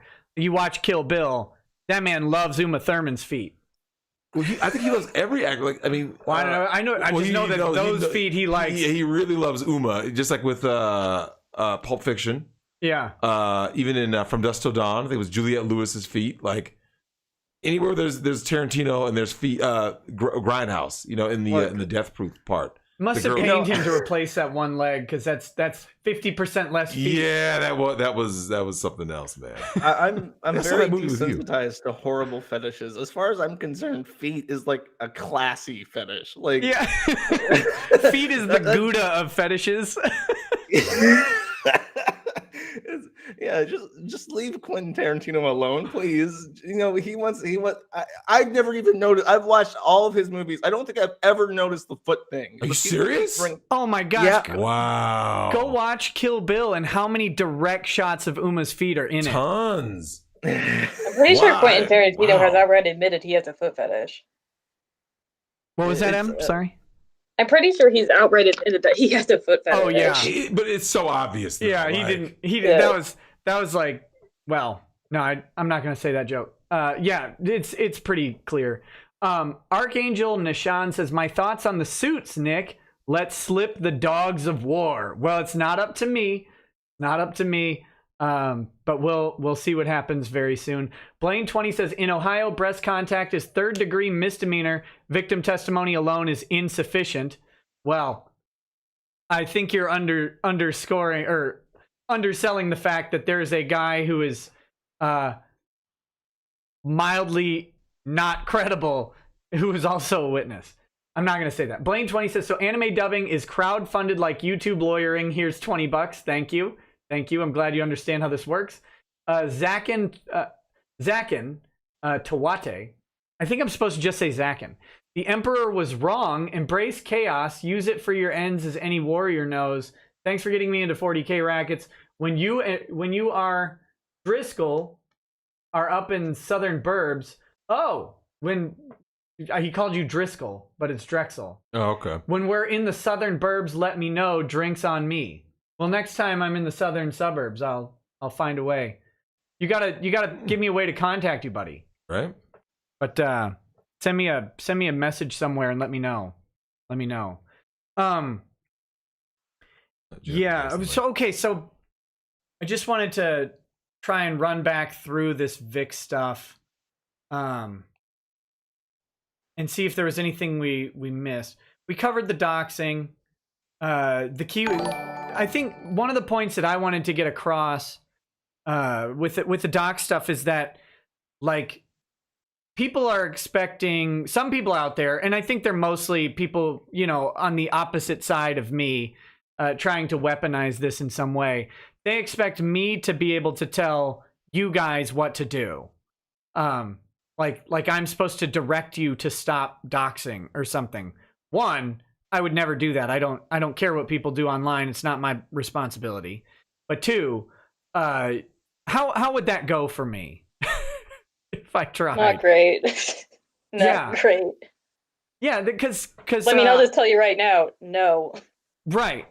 That's thank you. Thank you for doing that, because that needs to be made. Let me posit a hypothetical. Sure.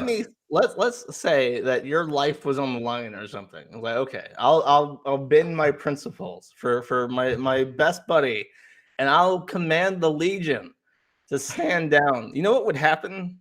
Like immediately. Oh, we would tear you apart. Yeah. No. Okay. People would do that, yes, but you know what would actually happen the same day? There would be Kiwi Farms like house, and it would be not managed by me, and it would be some other person with a forum, and it would be set up literally the same fucking day. it would just disappear from my hands. Like if you're holding some sand at the beach and you put the sand under the water and it just slips through your fingers as sediment, that's what would happen. It would just be gone, like, immediately. So like, it's not even the Kiwi Farms. It's not me. It's not the Kiwi Farms. It's not Emspex. It is a thing that exists and that will always exist. And where it exists is completely irrelevant. Right. Yeah, and that's true. But yeah, that's the problem. Well, and I think the guy, the Brony guy, got an idea of that when he asked if I could do anything to stop what was happening, because I put out a tweet yesterday which is about what I could do. I mean, I guess I could have done it on video, but that didn't seem like a prudent course of action. Done it on video to say, but I did the tweet that said, hey, you know what? Please don't bother this guy. And then when I talked to him today, one, the guy sounded absolutely wrecked, which, I mean, well, Can you blame him? I can't blame him, but I can also very much blame him for inserting himself into a very public discussion that has thousands of very angry people. You can just go watch some MLP and get over it. Yeah. But so he sounded rattled, and I was like, well, I sent out that tweet yesterday, and he's like, yeah, that made it worse. Like, well, then what do you want? Like, what do you want me to do? What do you want people to do about this? The internet is full of, it's shocking. It's full of individuals who act individually, and that's just the way it's gonna go. So I appreciate you guys hanging out and kind of talking about this very candidly. Because it's important for people to understand, like, what I guess the idea is, and there's obviously no coordinated effort, because if I tried to coordinate an effort on Kiwi Farms, my thread would turn very negative very quickly, I think. Yeah, you would probably get moved to the lolcow section. Yeah. Oh, yeah. I was gonna ask. Like, we don't have a thread on Nick. What the fuck would we have it? Yeah, we have a thread on multimedia. Okay, yeah. Yeah. I was gonna say, like, I'm pretty sure we don't. Well, or it's like 4 posts long. It's on page 8 or something. We'll see how long that lasts. But no, I mean, that's just the way of the world, because I've inserted myself very publicly into a public discussion. The criticism of it is going to be there. That's the way it goes. I knew what I was getting into. What annoyed me was that the pony guy tried to tell me that he didn't know what was going on.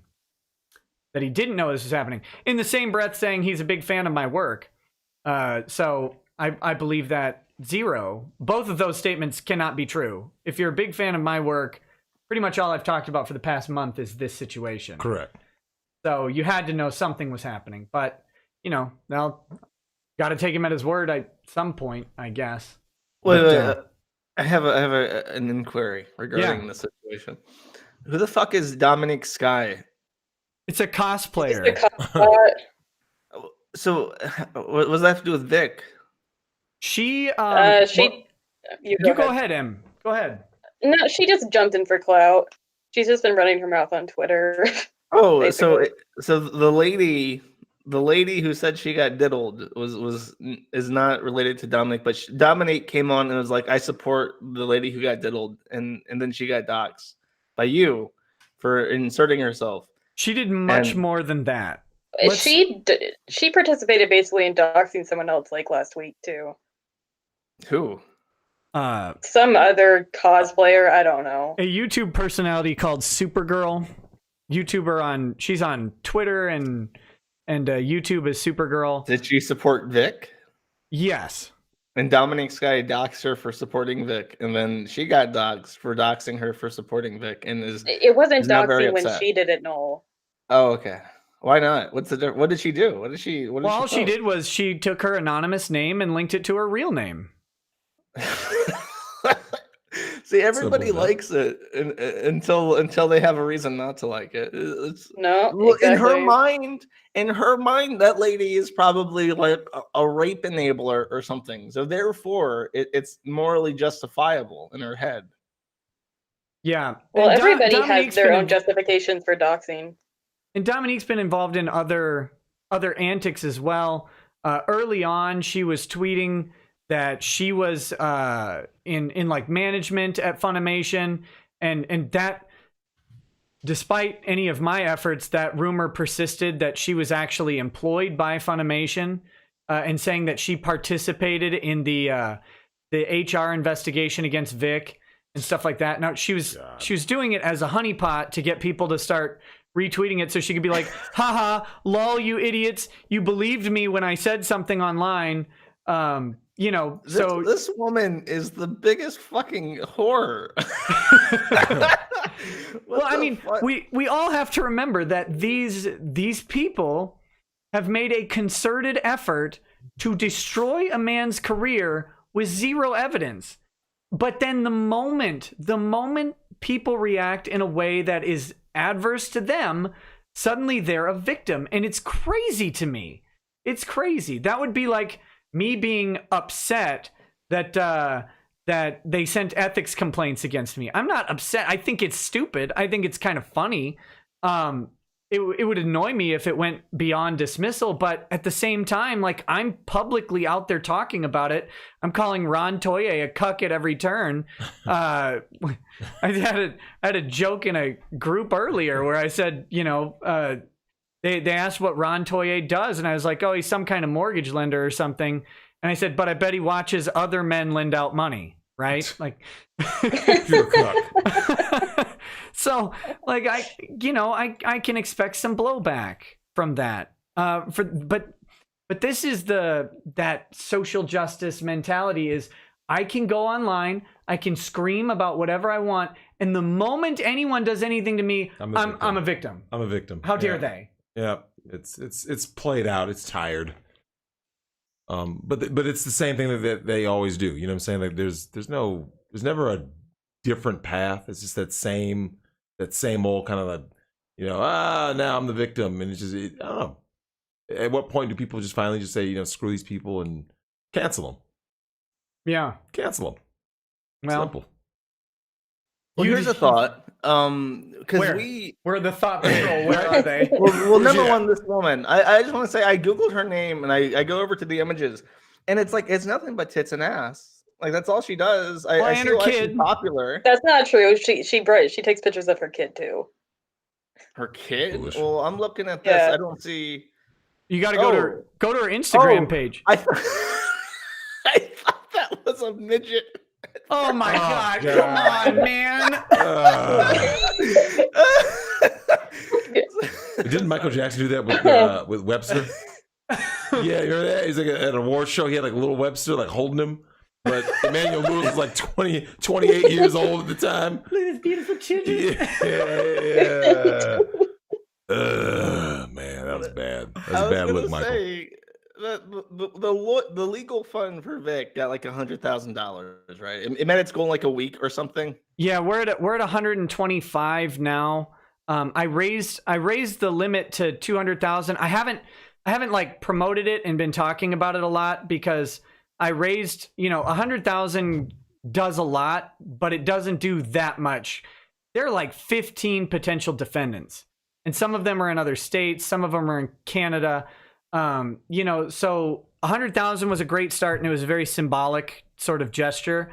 I raised it to 200,000, but I haven't been promoting it super heavy because I'm not a guy who sits and shills stuff. I'm admittedly bad at it, but I will say I think after tax day we might be I might promote it a little bit that week. Just for fun. Get that tax return money. Get that tax return money. Yeah. Well, I also think there will be some very specific news that people will want to see following tax day, and so they might be more willing to donate to something with for some reason with maybe some tangible results happening on tax day. So that's why I'll probably talk about it then. But yeah, I mean, it's 125,000 so far. The support has been fantastic. Well, what I was going to contrast that with was, didn't they also do some kind of go kick fund me thing? Jamie Marchi did a GoFundMe, but it was for something for supporting victims, basically. Okay, so white girl Jamie Marchi picks a charity to donate to try and raise $5,000, and it's like Sisters of Color standing up against sexual violence. What? So the whitest, redheadest voice actress picks the Sisters of Color for standing against sexual violence. Not pandering at all. And the best part of that is that organization has been under investigation by the General Accountability Office, I believe, the government one. On what grounds, though? Oh, They no. misappropriated only $2.3 million of taxpayer money, Of course. that they can't account for. I read their responses to the audit, and the audit was like, you need to maybe like add some more board members with some more experience in this sort of stuff. And their response was, nah, we're not gonna. It's like the government gave them $2 million and they can't find out what they spent it on. Sounds like the Lifeline. Yeah. Yeah. Oh, and Jessie Pridemore, she did a GoFundMe to try and raise some money as well, to pay her rent and to which was really embarrassing, and to pay for a lawyer and a landlord tenant action, she claims. I don't know that made much either. I don't think either of them have hit their goals.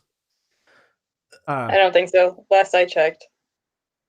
So well, this is a true story. I once put in a application for a scholarship because I completed my AA like 2 years ago, and I wanted money, so I put in for scholarships. And one of the scholarships I applied to was for Black lesbians. Wow. I was not granted that particular scholarship, but I think I have the soul of a Black lesbian. I think I got the character of it. I don't know what this discrimination is, but it's unflattering. It's unbefitting of them. But I was gonna say, these people who are very loud didn't make much money, as opposed to Vic, who's been most like, this is a pending legal issue. So I imagine, I'm just guessing, that he's been very quiet about it. He's tweeted 5 times total since it all started. So since February 1st, sounds about right. So he has you, and he has other people who support him, but in general, I would say that the noise, like signal to noise ratio, is in favor of people who don't like him. Would that be fair to say? Can you clarify what you mean Wait, by that? sorry, what? If you were to go on Twitter and just take like a head count of people tweeting about Vic, the social media weight is against him, is not in favor of him. I think it was. It's shifted a bit. But I think it shifted in his favor. Because I mean, I was going to say, it seems like a lot of these people have a social media capital, like a internet presence capital, but they don't have much money backing it. Well, and I want to interest- hope Oh, go that ahead. that's because people are like sensible. Like the quiet people are more sensible. Like, you know, the wisdom to listen more than you speak is present. Like that's just what I'm hoping, that the loudest people are also the most broke ass and Basically. That is true, I think, for sure. But they definitely started with a lead on the social media stuff. You know, these are people. Monica Rial has something like, I think at the start of this, she had like 60,000, 70,000 followers, and she's pushing 80 now. Jamie Markey had something like 20 to 40,000 followers on Twitter. So that, I mean, they had, and Mars Girl has quite a few. I mean, not that level, but quite a few as well. So they did have some clout on social media, and they were very successful. But as time went on, as they kept tweeting, and as their tweets got more and more insane and unhinged, their engagement, the engagement that they had, diminished. It just plummeted. And then Vic comes out and makes one tweet and says, hey, I've retained a lawyer. I didn't want to fight back. I didn't want to do this, but this is the only way. I've got to clear my name. And by the way, there's a GoFundMe out there. He makes that one tweet and blows the like and retweet ratios out of the water of Jamie Markey, Monica Rial, and Funimation themselves. I mean, like his metrics on it were shifting very much in his favor when you start breaking down like the number of followers versus the engagement they were getting. And now he has a significant following as well. And that's been very helpful in all of this, is that he has 100,000 Twitter followers. He has a very dedicated fan base. And that honestly has probably saved his life, to put it bluntly. Ty Beard made a Twitter account just to say something like "expect us." No, he made that account in 2018, but he never used it. He never used it until he. But he made one tweet and just touch. said something like "expect me." He said, "We will be in touch." Okay. Yeah, and that did very well, because I remember you retweeted that with like nothing on it because he had just made it, and I retweeted it, and by like the time I retweeted it, it had gained like 200 retweets. Like in the second it took me to process the tweet and say, yeah, people should probably see this. This is funny. Like, yeah, he got like 3,300 followers from one tweet. But it goes to show like just how much they lost the narrative. They never expected any of this. And that's been the most unique thing watching this movement versus watching Comicsgate and stuff like that, is all the people. I think they picked Vic as their first target because I haven't talked about this much, but people are out there aware. There's a document that was a list of cleansing the anime community of the toxic males, right? And It's always the males. And they had to shut it down because one of their own ended up on it. Right. Yeah. Of course. Whoops. But so they had this list, and I mean, there's direct messages from Mars Girl saying, after Vic, we need to do this, and blah. They had a plan, and I think they picked Vic for a very specific reason.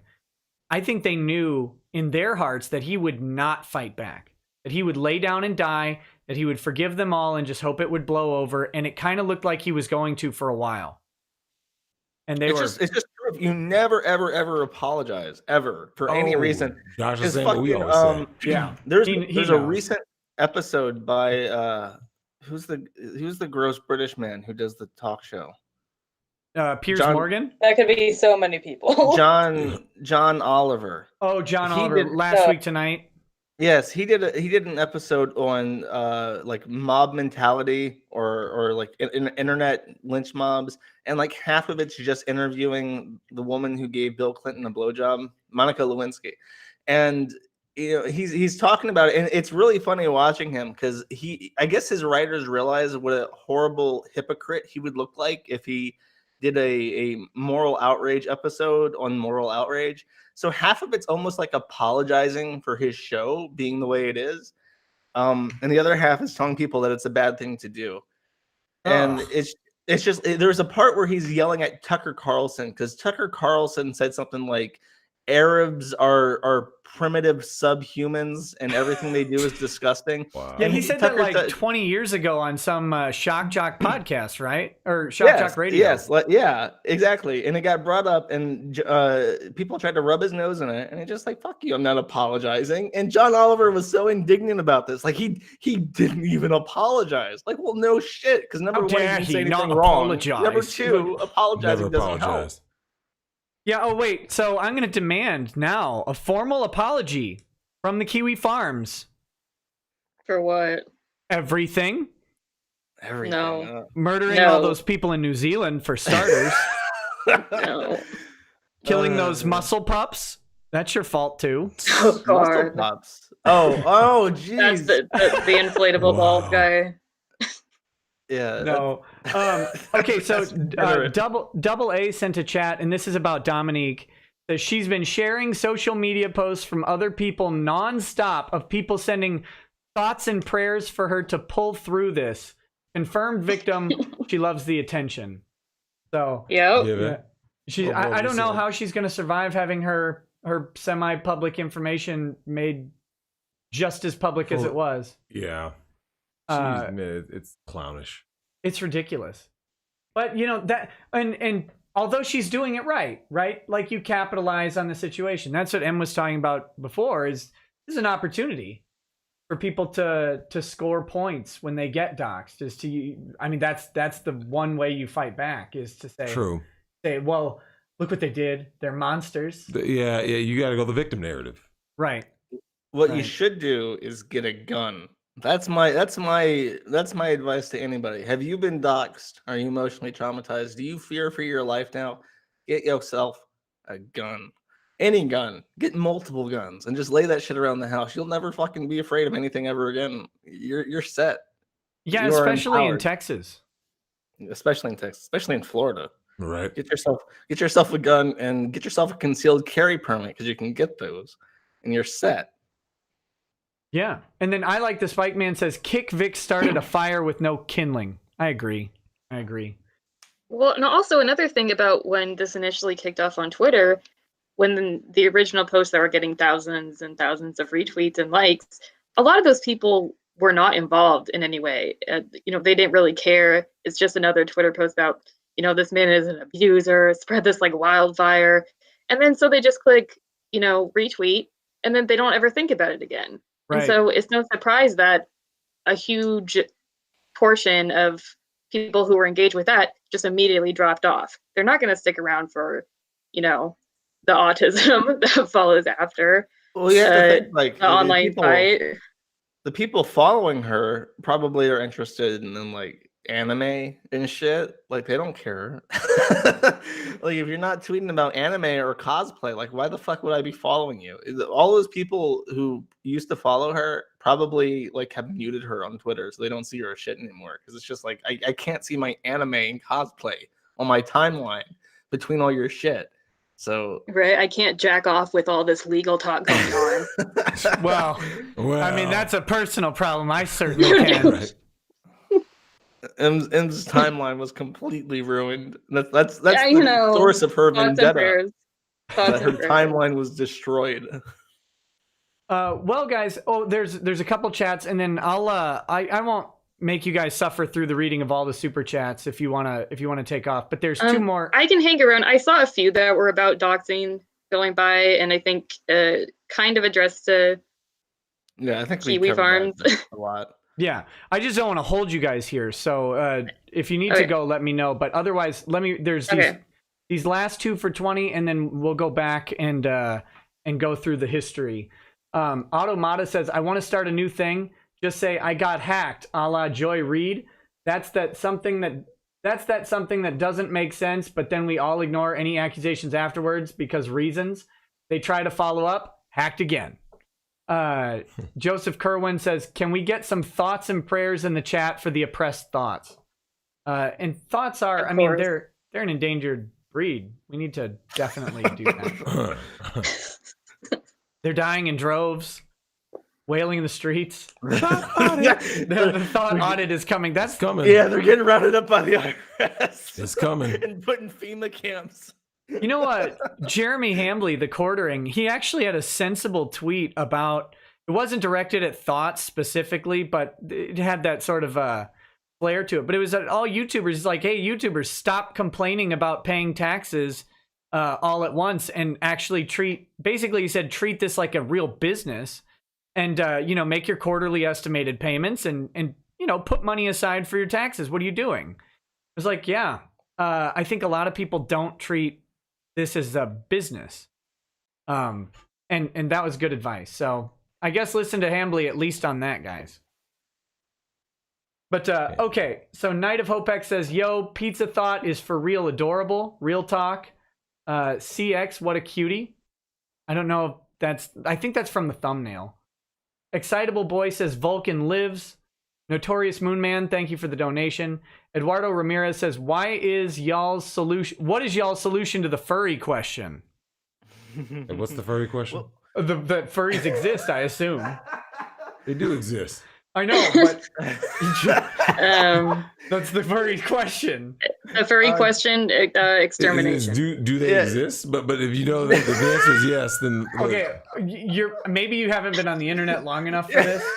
It's a play on the Jewish question from Nazi Germany, right? What is the role? What do we do? Where do the Jews belong in Europe? Was the Jewish question. Like, do they belong in Europe or do they not? Do they have to like Hitler? And that's the Jews one with in the furries? Madagascar. Well, that's the instance? question, right? That's the furry question. Do the furries have a place in society, or do we have to put them on Madagascar? Emphasis on the gas of Madagascar. There, Null. What's that? I said emphasis on the gas in Madagascar. Oh, be careful with that. So what's the solution to the furry question, Drexel? I don't know, man. The only thing that when you hit me with the whole furries and like the sex doll furries. Hey, when a guy came up to me at a con and he had been offered $2,000 to make a sex otter. Oh God, man! Wait, what that was Desire a couple Lines. nights ago. What was the little like latex thing that I think somebody was like trying to fist or something? I think it was I think it was a sex otter. Apparently, it's a common thing.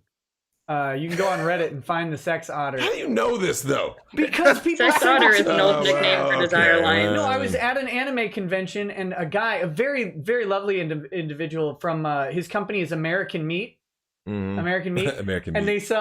they sell sex toys, but they're wrapped up like meat at a grocery store. Yep. Brilliant. It was brilliant. So he was a guy who was telling me that someone offered or asked him to make a sex otter. And so then when I mentioned that on the stream, someone sent me to a Reddit post where someone had made the sex otter. And so you can actually find it and see it. And those pictures, put it on incognito mode. Right. Before you search, because, wow, it's filthy. Every time you say sex otter. Right? Hey, I mean, otters are cute, but I'm not into them that way. They stink. Just so you know, otters are fucking stinky animals. They Just warning do. everybody. Yeah. So yeah, that's well, I gotta know what's the solution to the furry question. I mean, I'm more tolerant of furries than most people simply because I know so many of them as programmers. I don't know what the fuck it is about furries and trannies developing good software, but they are, I think it's autism. I think furries and trannies are both autistic at their core. That's the core, like the root of the problem is autism, and then it manifests as trannies and furries. But the autism also manifests as software development, which I appreciate. So that's the main reason why I do not say like, oh, we need to gas all these people. It's because like who's gonna write your software? well, it's not like they're making like a good contribution to society. Then wouldn't you say, Josh? Yeah, I mean, as long as they keep their freaky stuff away from me, and they just give me their software, I'm okay. Covering the Damore lawsuit, I can't disagree. I can't disagree with you at all, because I learned about I learned about wingless golden dragons.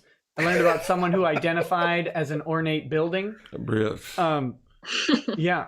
I mean, for real. Now, you know what I've always said about that, right? That's the most powerful company in the world. Put on a seminar to educate people about gender identity, and the seminar was run by a wingless golden dragon and an ornate building. You know what I've always said about those people, right? What's that? I'm pretty sure we have a thread on one of those people. Wait, what was that? I'm pretty sure we have a thread on one of those people. Yeah, I think we have a thread on Fong Jones. But if the United States declares war and they say, calling all, ornate buildings or whatever, someone tries to gender identify with, suddenly those people will identify as something else, right? Yeah, well, I guess. I don't know. Because they don't want to go fight. They don't want to go do anything. I'm not going to misgender them.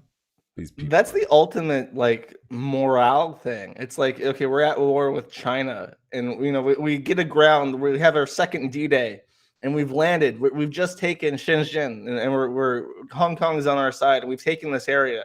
And there are pictures of our furries and ornate buildings standing proudly with the American flag on top of a Chinese monument, and we just take pictures of this shit and airdrop it all over China, and either that's gonna frenzy them into a psychotic rage that we can't defeat, or it's just gonna crush them like glass, and they will instantly surrender so that they don't have to deal with our armed furry and ornate building divisions. I find it humorous. I just think the whole furry thing, that's not I mean, if you think about most sexual encounters, people are trying to get clothes off. So for someone to put on some animal suit. Hey, I was those things are hot. I was mascot for one football game as a stand-in because that dude was sick, and it was the hottest I have been in my entire life. And it's not sexy. It's not like you couldn't imagine being all right, yeah, let's get this off. You're sweaty and you've been it's that stuff's stuck to you. I had an You're ice not gonna pack. smell good. I had an ice pack in there. That thing was hot liquid within 10 minutes of putting that suit on. Absolutely. It was terrible. I feel bad for I could not get down in a fursuit. No, I'll tell you my solution. My man Bonitis, famous furry porn artist Bonitis, he retweeted a video that you guys should all check out, and it involved both Space Marines and a bunch of furries, and it's fantastic. Just a short animation. I don't have the link handy, but if anybody throws it up in the chat, it's great. Is that where the Space Marines get attacked by sexually deviant monster furries? And they fell into their furry big gay trap. Oh my god, that was funny. There's several furries in chat with furry avatars said, I guess I'm autistic now. And it's yeah. I hate to be the one to break it to you, but I've got some bad news. The doctor's got his diagnosis. You can go get your pills now. There you go. Okay, Solo Beverly says, love that Shane is now in your intro with his gotcha. Yep, that's fantastic. Good job, Shane. Craven Moorhead says, love when Null is on, one of my favorite guests. Oh, someone who didn't call you something awful. Oh, don't call me something awful, please. Anything but that. Aren't you the owner of Something Awful? Lower tax. Oh no. Sakaki Onzai says Emspex sounds like a lovely lady. Don't kill me. I would never. Blaine 20 says, Josh, stop letting Nick post defamatory doxing stuff on your site, bro. He's giving me a bad reputation with first it was the Weeb Wars, now it's this shit. Or what was the other one? Comicsgate. And it's all this trouble you're bringing me, Nick. Yeah, well, and I forced you to keep that video from New Zealand, apparently, too. Did they? Did they say that? No, only that one New Zealand guy who... I got a direct message on Facebook from an actual Kiwi who was really pissed off that I asked if they hacked you via email. I thought that was the least offensive thing that was said in that stream, but I guess not. What? All those fucking articles calling New Zealand by the Mari name, the Anatolia or whatever the fuck. That was so strange. I've never New Zealand. I thought New Zealanders were normal, but Kiwis, all sorts of Kiwis are fucked up. Apparently, that's all that I gotta say. All I gotta say is that guy was real mad when we started the conversation, but he was pretty chilled out by the end, so it was good. It was good.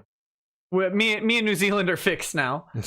You and New Zealand, I don't think you're on the same No, terms. I don't think I can ever step. That's the funny thing is I don't think I have an outstanding warrant anywhere in the world. But I probably legitimately cannot fucking go to New Zealand now because I would be arrested for propagating controlled video footage or whatever. Do you see they're selling it now? You can buy it from the New Zealand if government for like $100. Wait, It's like the footage that they banned $115. someone. Yeah. Okay. So you know about that shooting in New Zealand, right? Yeah, yeah. It's- and they banned it's not someone the for, video, Or it's they, the, or they got it's- someone like arrested, right, for posting. Or wait, Yes. is it the manifesto that they're selling? It's the manifesto they're selling for like $115 Okay. to report. How shameful is that, though? You're so you're going ahead and you're monetizing. Well, they're not selling it. It's just a fee to the government for access to this for horrific archival document. information, That's so Yeah. bogus. Yeah. Good job. Good job. But yeah. Null, you'll never be in a Lord of the Rings movie. No. Okay, let's see. Guns Down in Hale says Drexel helped Josh with his pickup game. That was a dismissive chuckle. Yeah, he's like, I can't help this guy. You gotta go beyond bare my chest, magic. open shirt to begin. Drexel, have you ever been with Ukrainian chicks? Hold on. I know a Ukrainian Russian. Didn't smash Hey. though. So He had to go through the he mental can't help you. Rolodex. I'm sorry, Noel. no, so yeah. Look, when Very- you ask me Very about like, roundabout way of saying that I'm completely fucked and beyond help. Thank you. Thank you, everybody. yeah, look, Em, when you ask me a question like, "Have you ever been with?" This? It's like this. It's literally like Nick's. It's a Rolodex. I gotta be like, okay, hold up. Okay, regions, time periods. It's a humble brag. Yeah. Okay, yeah. As of No, right it's like now- he's downloading the jump program in the Matrix. Yeah. So, but you know, though, I'll tell you what, Em. I'm gonna change that. I don't think Ukraine's been completely cucked, right? Most Eastern Bloc European countries haven't been cucked. Ukraine's a funny country. You know, They had I don't know if he's still, is the president of Ukraine still that boxer? No, the president of Ukraine is a chocolate man. Okay, but for like just a couple years ago, it was that heavyweight boxing. Remember that guy, the big hairy Ukrainian dude who was heavyweight? Don King promoted him. really? Yeah, you don't remember that guy? I remember the Klitschko brothers. That's like, Yeah, Klitschko is. but that's not a Ukrainian name. No, I think okay. Apparently, you're thinking of Vitaly Klitschko, which is the president of Kiev, which is the administrative capital of Ukraine. Okay, he was. Wait a minute. He's Hold a on. big guy. Poroshenko is the chocolate man. He owns a big chocolate company. He's like a Okay. billionaire because he makes Vladimir Ukrainian chocolate. Klitschko.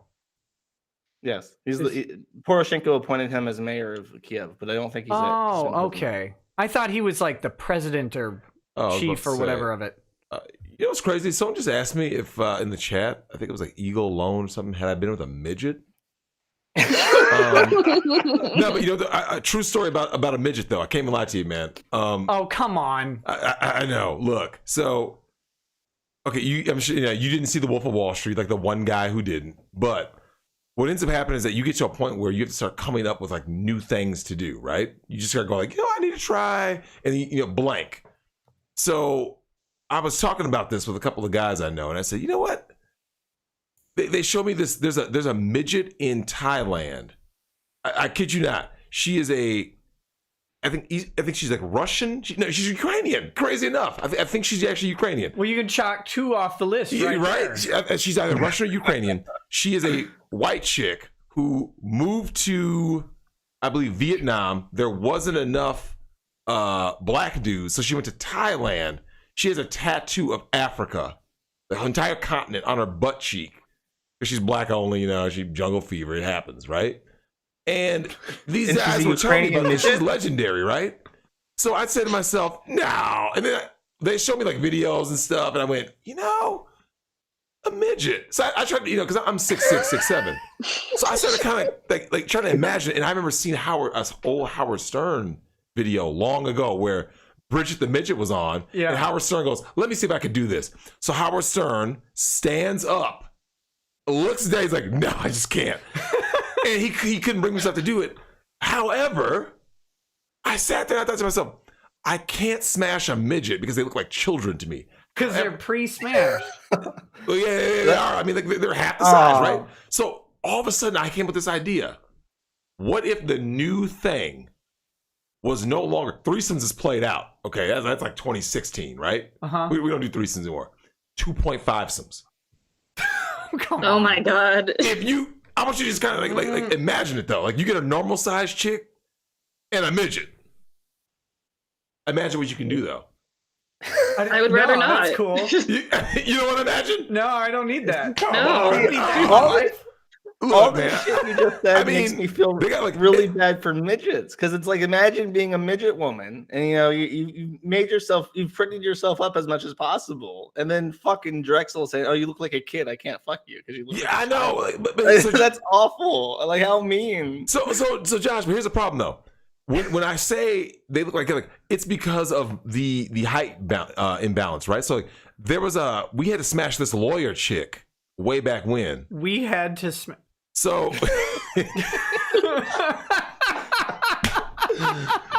this lawyer chick, we had to smash this lawyer chick, right? And There goes my ad revenue. she's 5 foot even, and I'm kind of like, So you're close, because I think the definition it's like, is it 4'10" or something. 4'10", 4'9", 4'10", something. But even a 5 footer to me, even if she's a grown woman, looks childish because of the physical height. I'm just kind of like, yeah, I just can't. But then once I saw that tattoo of Africa on that You midget wanted to book butt the cheek, reins? I thought to myself, I could do this.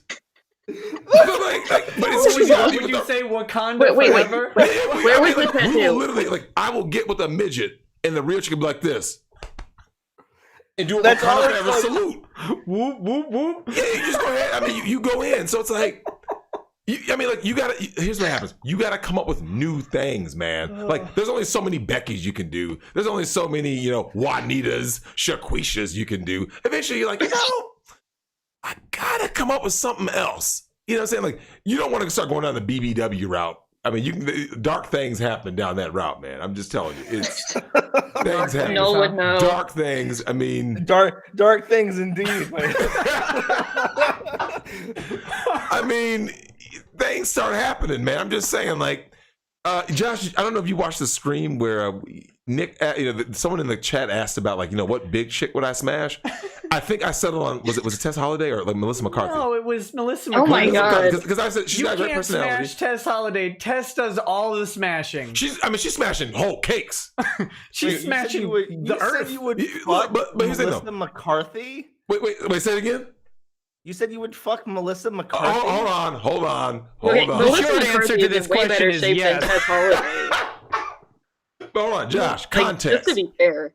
Context. It had to be a famous BBW. So just with that alone, you don't have that many options because most famous women aren't big women. You see what I'm saying? So you got a limited pool. You're like, okay, so of that limited pool, what big chick would I smash? And I was like, at least with Melissa McCarthy, cute face. I mean, all big chicks got good hands. They all got good manicures. But no, Melissa seriously, McCarthy looked like okay, Miss Piggy, manicures and pedicures. Have you ever, Josh? Let me ask you something. Have you ever known a big chick who didn't have immaculate hands and feet? Be honest. You ever notice that? Maybe Yes, they I do or have. do not It's have a just cute that- face. But Josh, you know what I'm talking about, right? They all have like great hands, right? Like, oh, I got my nails in. Yeah, Oh, look Josh. at my feet. You know what he's talking about. You know what I'm saying? Man, people keep saying that they don't know what I'm saying. You know what I'm talking about, man. I just remember specifically when I was in college, my English teacher, my English professor, was a woman who was big, but she was very well done. Like, she prettied up Thank you. everything. And it's, I mean, not all of them do it though. Some of them just look fucking disgusting. That's a gross generalization. I give you It's just that. Okay. So Josh, you can at least admit this though, right? If they're not just the ones who just gave up, right? As long as they're not just someone, because I mean, you could be a skinny chick who gave up. You know what I'm saying? So as long as they aren't just someone who just said, "I give up," you look at the hands and feet, and they're always immaculate. So when I told you about creating my perfect chick, Nick, I said I want big girl hands. Her hand game is fierce. But then when you say that, it's like I'm just imagining like a regular sized woman with like those pudgy little sausage hands.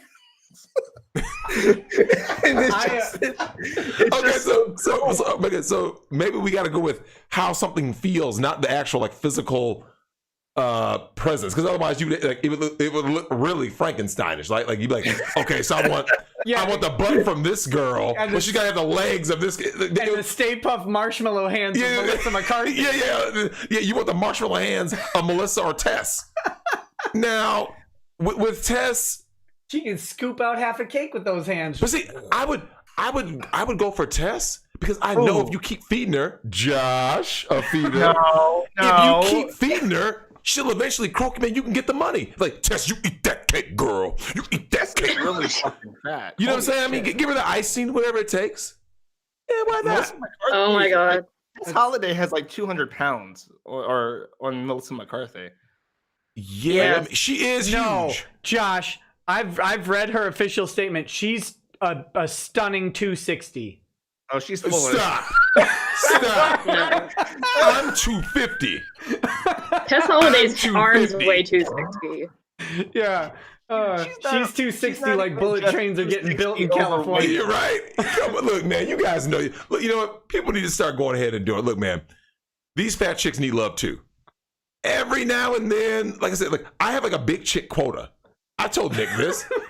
I made so M. Look, whether you have a boyfriend or not. God. Okay, let me ask you this. Women have a certain quota, do they not? Like at some point, they're like, I just want to get with a thug for a weekend, or I want to get with, and they will pick a type, right? Women do this. Do they? Does she? Well, you gotta let her answer. Go ahead. I'm just curious. I don't. No, I'm not saying you. I'm just saying like women that you've encountered in general, just women in general, women you've encountered.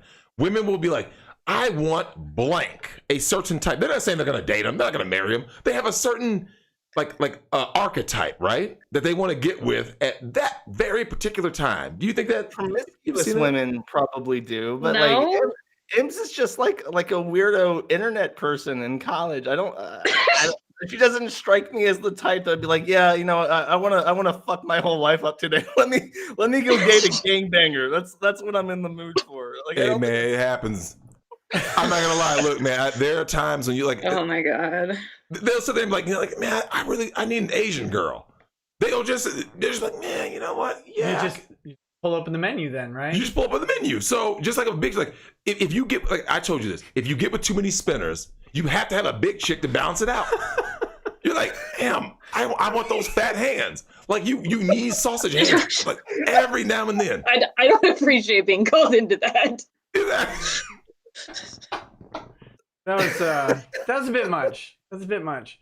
Lee Timms says, Nick, what is your opinion on Remington losing the we got to change the subject. What is your opinion on Remington losing the liability ruling for Sandy Hook, and how do you think it will affect future lawsuits for firearm makers? I don't know that they lost. I think they just lost the appeal that they're immune from the lawsuit. Well, it'll just, I mean, eventually lawsuits make everything more expensive. So there's the answer to that. And Blaine20 says, PSA, please check out Tug's comic book fund. There you go. Check that out as well. Good Lord. What have you done? I don't know why the stream went left, man. I don't know what happened. Left? Stream went south. I don't know what happened just there. You know, things happen. Next is, that all came from you helping Josh with his pickup game. Oh, and, yeah. Yeah, you need to. Whoever donated that $20 got their money's worth. That was $2. And you didn't help him. You're uniquely unqualified to. I can have him come He out with said me. that he hadn't been with a in Ukrainian girl, Ukraine. so he can't help. Oh, he's in Ukraine. Well, I have somewhere a over there. question. It's been I'll still burning inside visit. of me. I have to get this out. That tattoo of Africa on that chick's Where butt, is it? No. Was it just a black tattoo, or did it have like the red, green, and black, stripes? Oh, like, were you saying like, was she going African Bambaataa kind of look? Yeah, like, yeah. like a dashiki? Was it just black, or did it have that African tricolor? No. It was just the black outline. Like just black ink outline of the continent. So she's not committed. Not committed to it. There's no commitment there if you're not filling that she's in. committed. She's committed to the BBC. She's committed. Oh my God. Nemo's Space, thanks for the donation. The Killer Critic says Pony Toast looks like he's from To Catch a Predator. Well, that's brutal. Nemo's Space says, can you help me promote a charity stream if I tweet you? Sure, I guess. I don't know. It depends on the charity stream. Rick Nikita says wrong think is forbidden on Pretty Ugly Little Liars. Scrotus Swatch says Nikki Rackets and the Drex spreading the truth. And well, I guess with the Drex spreading them cheeks. Pragmatic Culture says, can you ask Josh what's with the Null name? Sounds kind of gay and cringe. The origin is even worse. I'm just gonna say it. I don't think I've ever said this on a stream because it's embarrassing. But I'll just get it out there. When I was 19, and I was thinking of a way to like, okay, well, what's going to be my nickname for this this website administrative shit? And I was like, let me just take Moot's name and get a synonym, and that is literally the origin of it. It's just some bullshit. Aww. It is the worst fucking thing. But now it's out there, and because somebody paid money to get the answer. And so there you go. Well, I'm glad that you addressed it. It's definitely cringe pilled. Captain Vax says, Lord Inquisitor, rumor has it the day of reckoning will come on the 15th. The loyal guardsmen of the Death Corps stand ready to deliver the Emperor's justice alongside yourself and Chapter Master Beard. First time donating. Also tell Tweety I said hi. Hi, Tweety. Yeah, I can't wait for the 15th. I think it's going to be real funny. Reality's coming in the form of a bus. A bus of peace, we'll call it. I like the Spike Man says 3D PG weebs remove 3D. We are here. We are woo. Get used to it. Dezu. I don't know what that means. Oh. I don't speak internet very well yet, but I'm working on it. Motoko Kusanagi says, "Rip, I'm late, but you're not too late. You're never too late." Intimidator 108 or 0108 says, "Hi Nick, loved your response to my tweet about Ren." Oh, good. I'm glad. Tillip says, "Ask Josh about his chair." Josh, what kind of chair you got, buddy? Oh, I've got a fucking Wings of Redemption squeaky chair that when I started streaming, I realized, I'm not sitting in the wooden chair for streams. I have to like roll it out and get my kitchen chair because my actual office chair squeaks like Wings of Redemption. It squeaks, but does it look like Buffalo Bill from no Silence of the Lambs took to it? I mean, Noel doesn't know that. He hasn't seen the Shane chair. You haven't seen Shane's chair? You have? Yes, because last time I was with Nick, he read super chats that brought up the fucking chair, and he's like, "Josh, okay, I have to look at the fucking chair right now." Yeah, it looked like an insane person had taken a carving knife and was just taking strips and chunks out of this chair to build lampshade. Well, he was building a more beautiful chair somewhere else with pieces of it. with fat girl hands.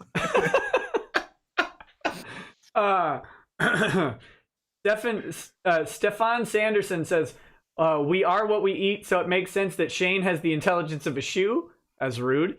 The DCV Titan says, "Who else hears a collective reeing in the distance?" Oh, I think this stream might make some people out there on Twitter mad.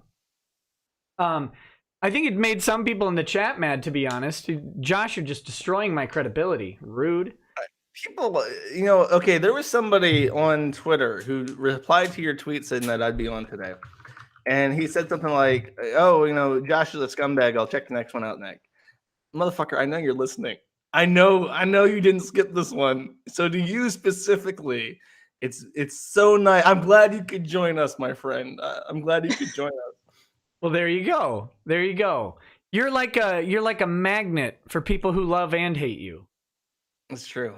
Angel Rin 89 says, "Did Ty Beard see Fist of the Beard Star meme?" I believe so. I sent it to him.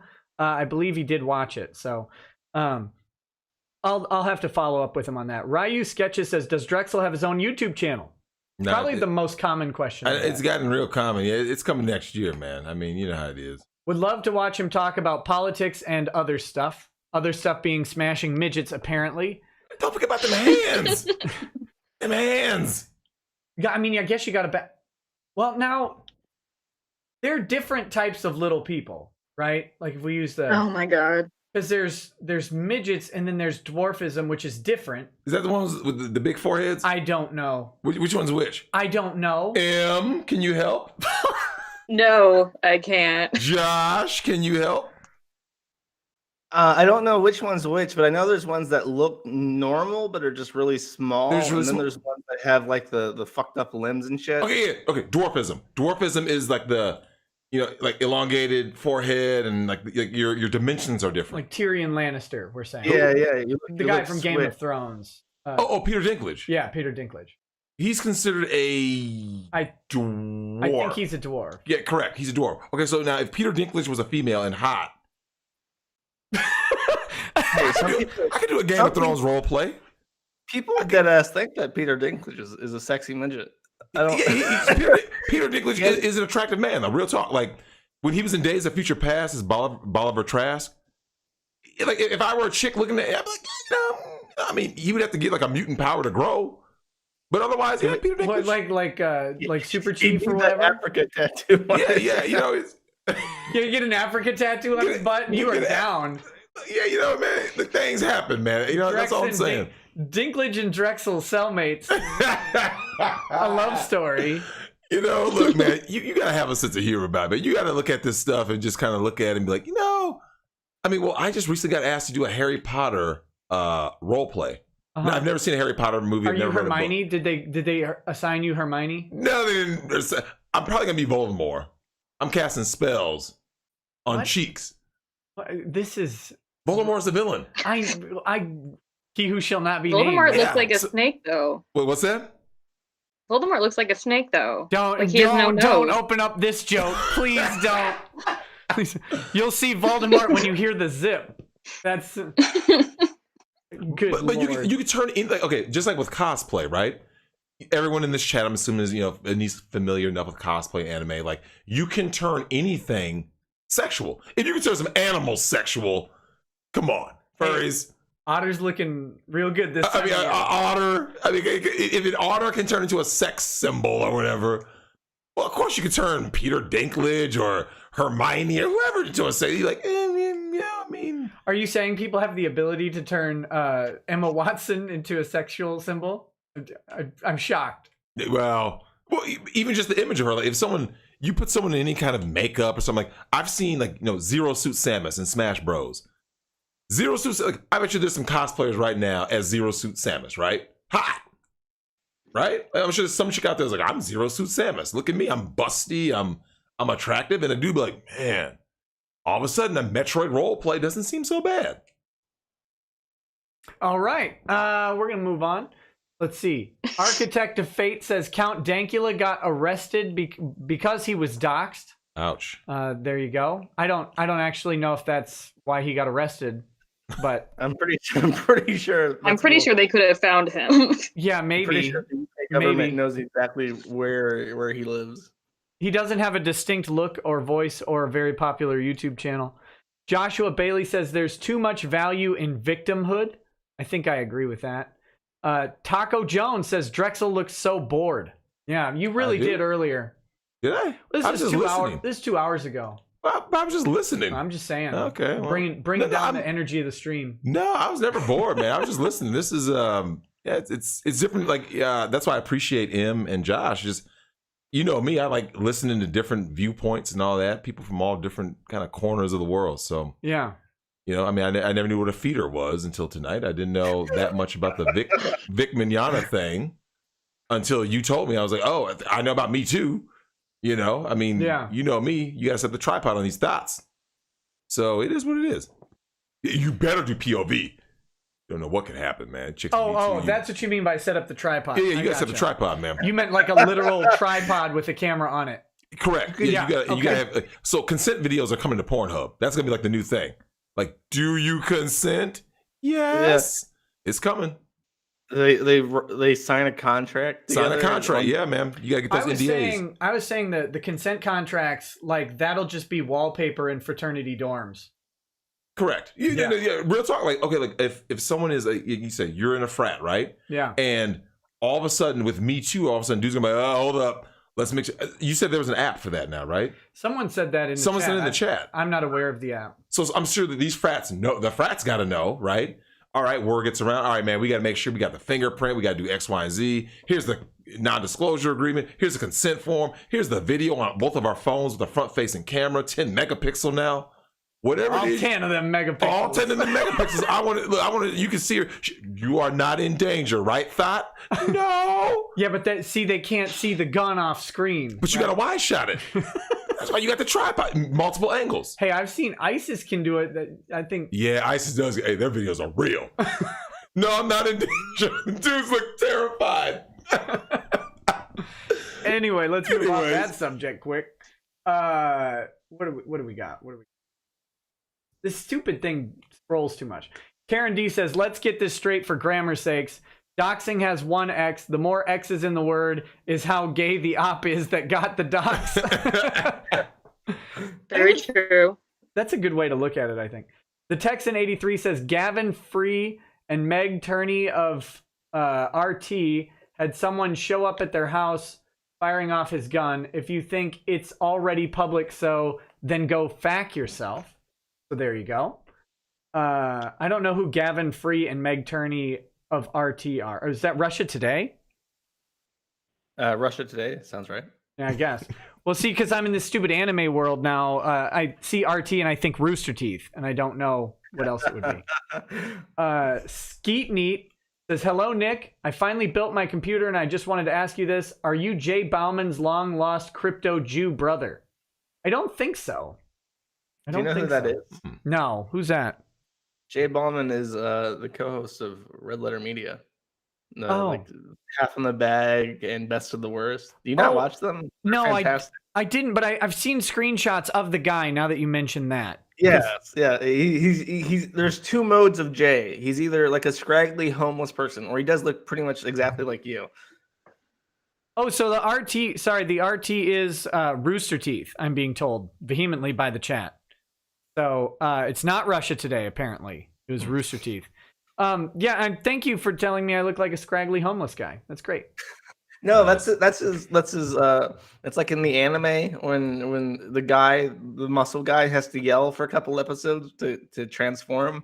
That's like Jay's untransformed form, and then once he yells, he becomes the buff dude with like the nice hair. Oh, okay. There you go. Like his Super Saiyan form. Thank you. That's very relatable and weird. The Coke Master says, "What do if you were swatted and you have guns?" I mean, if you're the guy who got doxxed, like you got swatted, you're saying? And you have guns. Don't do anything. Don't reach for them.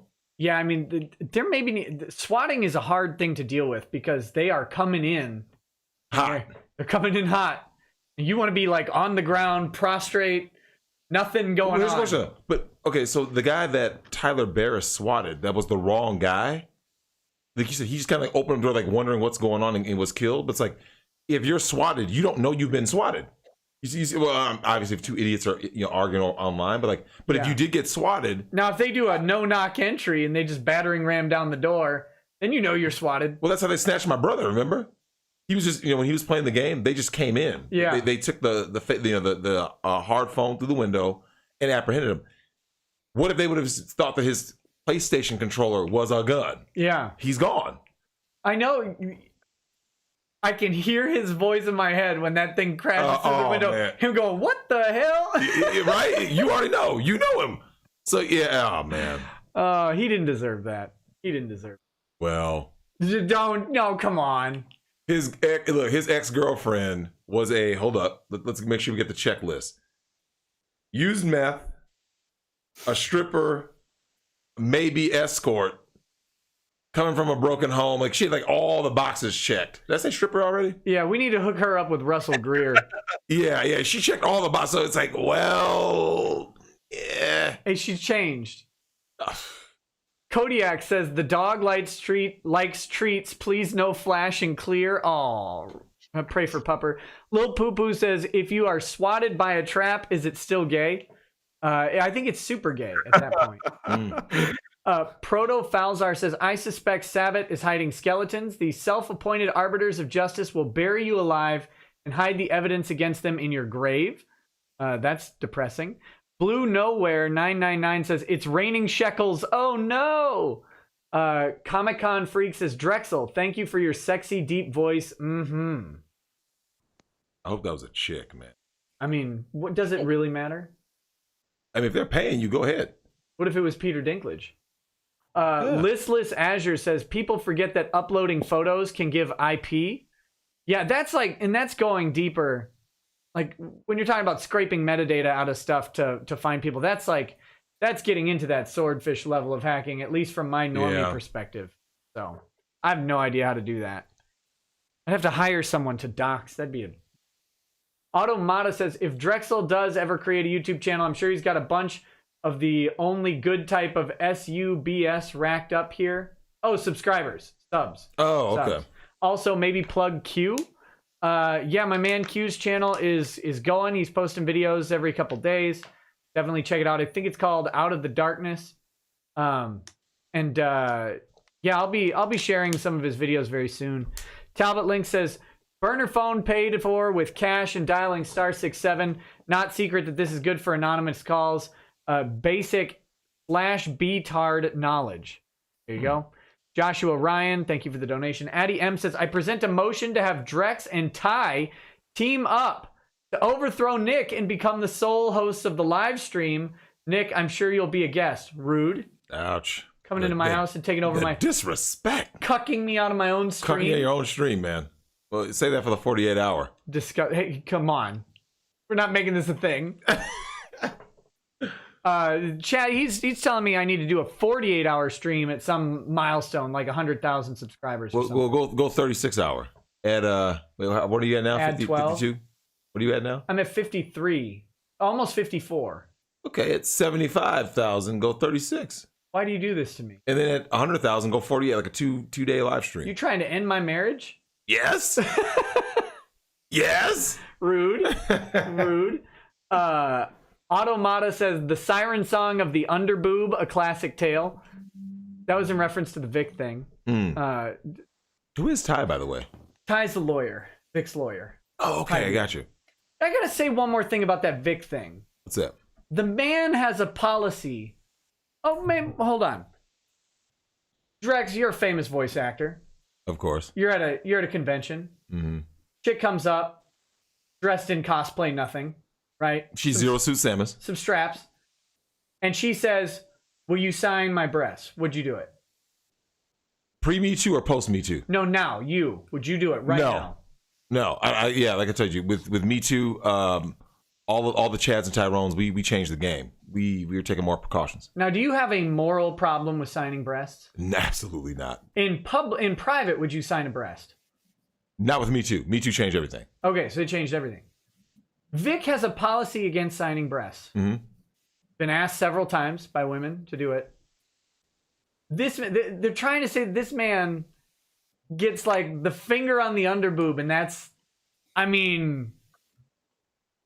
Well, context matters. You and I talked about this earlier.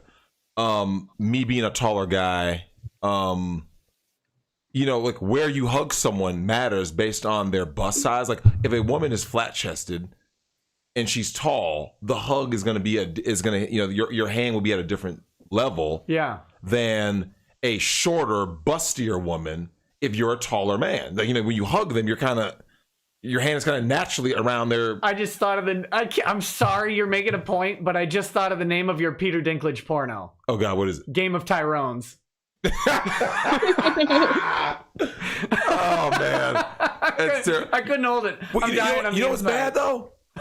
You could make that like a black series. Yeah. Yeah. I can roll with it. A black gay midget series. Well, why is it always gotta be gay, man? Well, you said Peter Dinklage. I said Peter Dinklage was he's a handsome midget. I'm not smashing dudes or traps or trans. Look, the chat got it all messed up. So, Josh, you've been taken out of context, and then from that point forward, everyone thinks that you're like Drex is the tranny chaser. Well, no, everything everybody believes about me is 100% true. But see, look, I have like people, it's like 95% of everything people believe about me is true. It's just that 5%. I make one comment about the trans community, and now everyone's like, oh, it's the tranny guy. Like, oh, here we go. Oh, man. Shifting gears like the best tranny. That game of Tyrone's, I like that. Yeah. Yeah. You can call that your crew or whatever. Yeah, I call the crew. The Smash crew, call it Game of Oh, Thrones. yeah, all it is a mass text for me, and we get it popping. Okay. Masked to Plainview says SJWs are attracted to the mob mentality that comes with social media. Why have proof when likes and shares will do? It's pathetic. Very true. The Lazy Name says, thanks for doing this. You're welcome. Enigma1788 says, Nick, have you seen my Dragon Ball comic that I tagged you with on Twitter? I think Drex would enjoy it. Look up hashtag Chad and Tyrone. We'll check that out in a little bit. Steven Alvarez says, social media is high school culture. Kind of obvious. I think actually the voice acting community is high school culture. That's what I'm learning about. Very this. clicky. It's very clicky. Yeah, it's very catty. It's vicious. Comic book freak. No, wait. Yama fan says, I saw a rumor that Toei is angry at the voice actors for what they're doing to Vic and are thinking of cutting them. That'd be funny. That'd be very funny. Comic-Con Freak says, just when we think things are starting to calm down a little, a new person steps forward with a tweet like a new challenger in Super Smash Bros. Nice. Ian Conant says, oh wait, no, I read that one. Ichicinco Negroni. Hashtag I stand with Dominique is a new hashtag by her fans. That's embarrassing. Pure speculation. How many of those fans are 28 to 37 white males with beards that you could clean a rusted pot with? 98%. The truth comes out. She's married, y'all. She's just putting it on display. She's not handing it out no matter how hard you white knight for her on Twitter. Oh my goodness. King, like all you're getting is that Instagram. That's the closest you're ever getting to a Dominique Sky. King KDI says, why would you dox people in the first place? Well, I don't dox people, so I don't have an answer to that. Do you guys want to take that on? I can talk about it. Yeah. In general, like I don't do it very often because I don't usually care enough about something to do it. But like Zed, who's the guy who docs Jim, for instance, he likes challenges, and he'll usually look for challenging information. Like if somebody says that somebody can't get doxed, he'll get way more interested in it. But he's like a weirdo. He's really invested in it and is really, really good at it. So he that just is the best doxer on the site.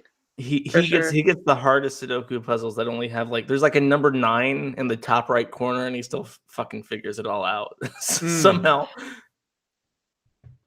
Yeah, go ahead. For me, I mean, I can only speak for me personally, and kind of in the larger context of Kiwi Farms as a site. Personally, I think if you are putting docs out there because you expect something to happen with it, that's a little fucked up. I think that's definitely the wrong perspective to take. I mean, Kiwi Farms, we're a gossip board. I mean, we're talking about weirdos on the internet. And for a lot of people, like, it's just a username, you know?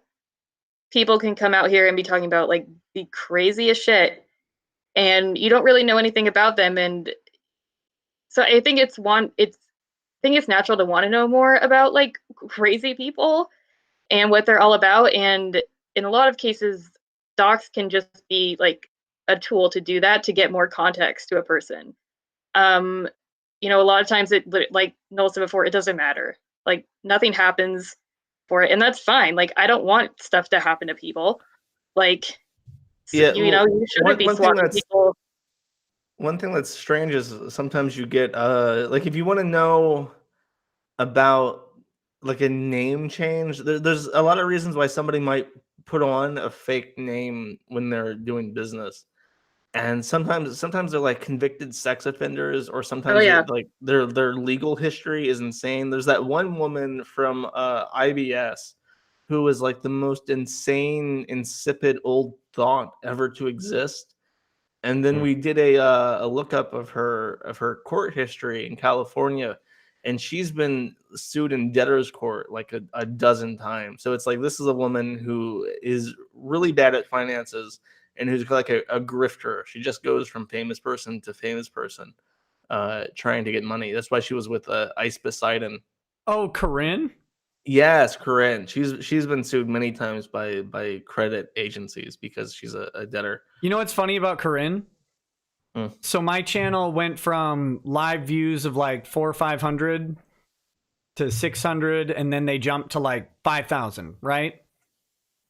And the moment that they hit that 5,000 mark, Corinne slid right into my DMs on Twitter. Oh yeah. I mean, immediately. And I was like, I have never talked to you. I've only heard about you on like I think Jim's thing about her, and then she was, you know, on the Ralph Retort or whatever on Killstream, and that's it. But she was there immediately, like, "Hey, blah blah blah, I'm this person. I want to help out." And I'm like, "Is that the real Corinne? That's depressing." Yeah, no, she does that. She's contacted me multiple times where she like my thing is I've developed strategies for dealing with every kind of personality disorder imaginable, because I get them all as a result of hosting the site. And there's a specific disorder for people who want the negative attention that the site brings them. For whatever reason, they want it really bad. And usually it's by people who have a fetish for shame, specifically diaper furries. They Come on. love it. They want negative attention. They want their nudes out there. They want to be seen with, like, this one guy has been sending me pictures of him sucking a pacifier in nothing but a diaper, holding up his driver's license, his passport, His social security card. his social security card. He's been sending me this email like, please put this on the front page. So I ignore those emails usually, but the first time I get them, I have a stock reply, which is 90% effective at never receiving a second email from somebody who wants attention. And the message I send is, I am not interested in promoting your content at this time. This is the most dull corporate thing I can possibly come up with for telling somebody I don't care about them at all and never want to see them again. And the only two people who have ever continued to message me after that first email is this fucking idiot who keeps sending me his goddamn social security card, and Corinne. Corinne followed up by saying, if you're not interested in promoting my content this time, why are you hosting this thread about me?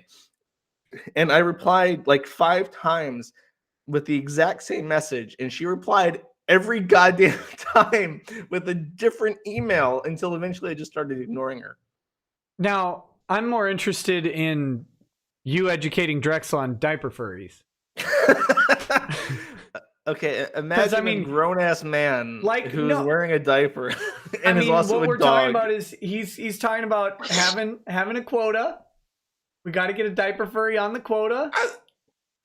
I think I have a midget quota, a fat chick quota. I never had a diaper furries quota. You're just tiptoeing towards the deep end, my friend. Well, look, now I'm aware of adult babies. The first time I ever saw it, I was in 9th or 10th grade. It was on Jerry Springer. Yeah. And I thought it was fake. And Jerry's like, "Oh, we got adult babies." And, Josh, look that episode up. I bet you it'll pop up. Like, just like, Jerry Springer adult babies.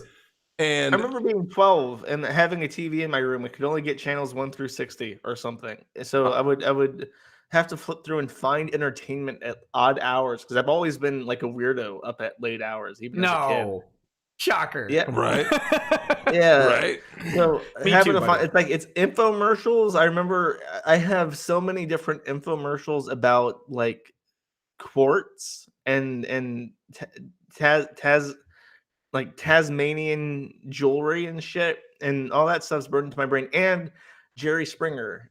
Jerry Springer hosted a fantastic program, and he always ended the show, I think, by saying, what was his line? He says, be be good to yourself and to others or something. He had a very strange send-off line. But It was something like until next time. I mean, it was. he would do a lessons learned. He would do like a Jerry's final thoughts. Yeah, Yeah, his the final final thoughts. thoughts. Yeah, I remember that. Yeah, I And remember he would wrap it up in a nice bow and say like these people could have resolved their differences in this way. And until next time, be good to yourself and be good to be others. good to each other. I think I was to say, be good to each Yeah, other. yeah.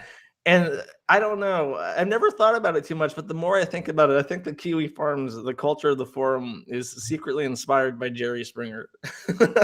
Yeah, it's. Oh, I was watching some old Jerry Springer the other day. It was great. I mean, it reminds me a lot of. Oh, go ahead. Sorry. No, you go ahead. It reminds me a lot of, whenever there's like an Antifa protest or some kind of socialist protest, and somebody gets arrested, and like it comes out later, like, guess what? This person's parents are actually multimillionaires, and they go to Harvard, and like blah blah blah. And meanwhile, they're out there like advocating for communism and eat the rich and stuff like that. And people like eat that shit up. Like, is that different than doxing? Like, is it different than doxing when some pastor like gets outed, like he got arrested for soliciting sex with gay prostitutes? Like, it's that same kind of thing. Like, we have threads on like a bunch of trannies on the site that have criminal past for sex crimes. That are dangerous fucking people. And then when you tell people who are friends with them, this is a dangerous fucking person who has no real friends in life. And if you think you're friends with them, you're fucking wrong. And here is a dozen other instances to prove that this person will fuck you the very nanosecond they get an opportunity to enrich themselves by fucking you. And then they'll go, oh, I didn't know that about them, but I really wish I didn't know their dead name. I really wish I didn't know their male name. It's like, motherfucker, I am doing you a benefit. I am doing you a service at this moment in time. Can you shut the fuck up and just listen and stop being retarding? It's very frustrating because it's like your priorities are so fucked up. Like, how did you get this way? Yeah, I think that's true. Feel good. But it's kind of motivation is what I'm saying. It's like a stepping stone, finding more information about a person and a lot of the psychology behind what they do. Sure. Why they are acting this way. And that's basically it. I mean, and it shouldn't be something that's taken off site. Like, no, don't contact any of these people off site. Like, don't harass them. Don't do any of that shit. It's not necessary. And the other thing to consider is a lot of them are like genuine dangers. you don't want to insert yourself in their fucking life. Like, make fun of them. Like, I've taken as many precautions as I can to help people stay anonymous on the site so that you can talk about people without fear of repercussion from them. And you should take advantage of that, because the second you go out of your way, even to help them, like there's times where fucking Chris has had various phone numbers of mine that I use to talk to him, and he has given them out without asking me. Like, even as I'm helping him, he's given them out. And I've obviously used like burner numbers and shit with him, but it's just like I can only imagine, these idiots who try to help Chris, myself included, and then get their shit leaked. And it's happened multiple times, and people still don't realize, oh, maybe this isn't a good idea. Well, there you go. Okay, I've seen a lot of people in chat talking about ethical doxing. I mean, don't one believe guy. that shit. That's stupid. I don't care who you dox. I care about if you do something beyond that, because, like I said, it's not necessary. You shouldn't be doing that shit. You shouldn't be trying to affect somebody in real life. Here's a good anecdote for that. If you watch that John Oliver show about mob mentality or outrage culture that he published about 3 weeks ago, you'll notice that he does a very bad job trying to distinguish why what he does is morally justifiable and why what everybody else does is not. And when you talk about, it's justifiable, it's ethical to dox the people that hurt animals. It's okay if we dox pedophiles. It's okay if we dox rapists. But it's not okay when it gets to this. Yeah. It's like, you sound exactly like John Oliver to me. You sound when you listen to him, you'll realize what a pathetic fucking like fence sitter he is on that issue, because it's literally his entire job, and he's trying to condemn it at the same time. It's the exact same fucking thing. And Okay, yeah. And I'm seeing another person talking about how it's funny that we say anonymous. Well, first off, Null's been doxxed. yeah, everything's fine. I'm anonymous because I work to keep myself anonymous. I mean, if you figure out who I am and you want to post that shit, Go ahead. That's all I have to say about that. Well, at least you're consistent, right? I am. Like, that's why I'm saying there's nothing wrong with doxing. Like, that's the only position you can have, or unless, and then you can't say anything else about shit. Like, well, I mean, it was okay because they doxed like a legit pedo, and it's okay that they doxed, people who fuck animals, and it's okay that they did all this. Everybody has a different line when it comes to morality, So it's either like it's all okay or it's not okay. And my position is it's okay. And that's just me personally. Yep. And I mean, that's the people have to make up their own minds on all of this stuff, right? It's just like anything. You don't have to be okay with it, or you can be okay with it. That's up to you. Feel Good Always 990 says, so real talk, how do governments like New Zealand not get that videos and dumb stuff on the internet get buried within 5 days max and instead try to do dumb things? Love all of you and can't wait for Game of Tyrones. So we talked about this a little bit, Josh, is that it's the Streisand effect, right? New Zealand drew more attention to that video by trying to have it shut down everywhere. The video would have lost its steam like within the first, like after I had helped seed it as much as possible. It probably would have lost all of it. Like people would have just seen it and like, oh, it's just people dying and shit, and this guy is spouting off retarded shit. Like that's all it is. What's vastly more interesting is the response from the government. The response from the government is preposterous. I'm still getting emails from people like saying, I got an email. I haven't read this anywhere, but I'll read this. I haven't posted this anywhere, but somebody sent me this yesterday. So this is still going on. Like the reverberations of this is still happening. This is from Spark, which is an ISP in New Zealand. Hi, the recent tragic events in Christchurch have prompted many to look at how they can control the content they see on the internet. Because you have Spark broadband, you can block a lot of harmful content from anyone using your home broadband connection. You can do this using NetShield Basic, which comes at no extra cost with Spark broadband plans. And then it says, what does NetShield Basic block? New pages and content are being created constantly on the internet, so when it comes to blocking harmful content online, no tool can catch anything. NetShield Basic filters an enormous amount of what's out there, making it a great first line of defense. Block content includes abusive content, such as graphic, violence, and hostility based on race, religion, gender, or ethnicity.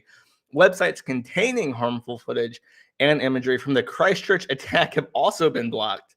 Illegal activity and pornography. Regards the team at Spark. So they're still like actively going out there. Maybe and they trying mean to illegal pornography. No, just pornography. Oh, they just block that. Yeah, I guess. I mean, it's like in the UK, you have to get a license for your porn, for your smut. So they can put you in a fucking database of pervert motherfuckers. Yeah. Well, there you go. Okay. That was a long answer to why would you dox people in the first place. DLJ Screwjob says, Ty also said on that stream that some of them have been after Vic for 6 to 7 years, and Toby Bounty Hunters, I think it was Toy Bounty Hunters, mentioned this in chat. When Ruben Langdon publicly supported Vic, Kick Vic tried to find dirt on him too. Of course they did. Talbot Link says, now people are going to Google silicone ball injectors. Good. We like expanding minds here. Seppuku World Champion Cave says, anyone using Stan unironically should be avoided. It's embarrassing. They're worse than boomers. We were saying that. Oh my God, it's a phrase I started using ironically, and then at some point I just stopped using it ironically, and I can't stop. What is it? Stan, the Eminem song, yeah. Stan. Like stalker fan. Yeah. This is an aside, but I think Eminem was at the 2019 Oscars and he did a song that he ended with "Bitch, I wrote Stan" as like his as like his sign off for the rap song, and I'm just reminded of that now because it was really, really fucking cringy to see a 50-year-old man singing about a song he wrote when he was at his prime. Yeah. Well, pretty much anything he does these days is pretty cringy. We were saying that when I was 18, I turned 37 next week. The NPCs reveal themselves by using old terms. Nick, Drex, our gen will be the last original one. I mean, I think every generation thinks that, but we'll see. Y says Chuck Norris lost his hairstylist job and eventually turned himself in. Cuck Norris, not Chuck Norris. I was about to say. Eric Clanton, the bike lock guy, was a teacher working in Berkeley. Rhino says Texas allows you to kill prostitutes if it's at night. Wow. I wouldn't want that daytime hoe slaying. Above average peen Jeremy says this is a very entertaining stream going on with, or there is a very entertaining stream going on with Geekdom and Perfection, LMFAO, it's comedy gold. I mean, I guess if that's what you're into. Eduardo Ramirez says comparing Tejas to Cuckstralia, and unsub. Handsome Jack says Vic let kids who found his home address inside his house for a friendly chat. How much you want to bet if the kids do that to Rial, she'd be in hysterics. Calling the cops while Soye has a panic attack in the corner. I did not consent for these kids to talk to us.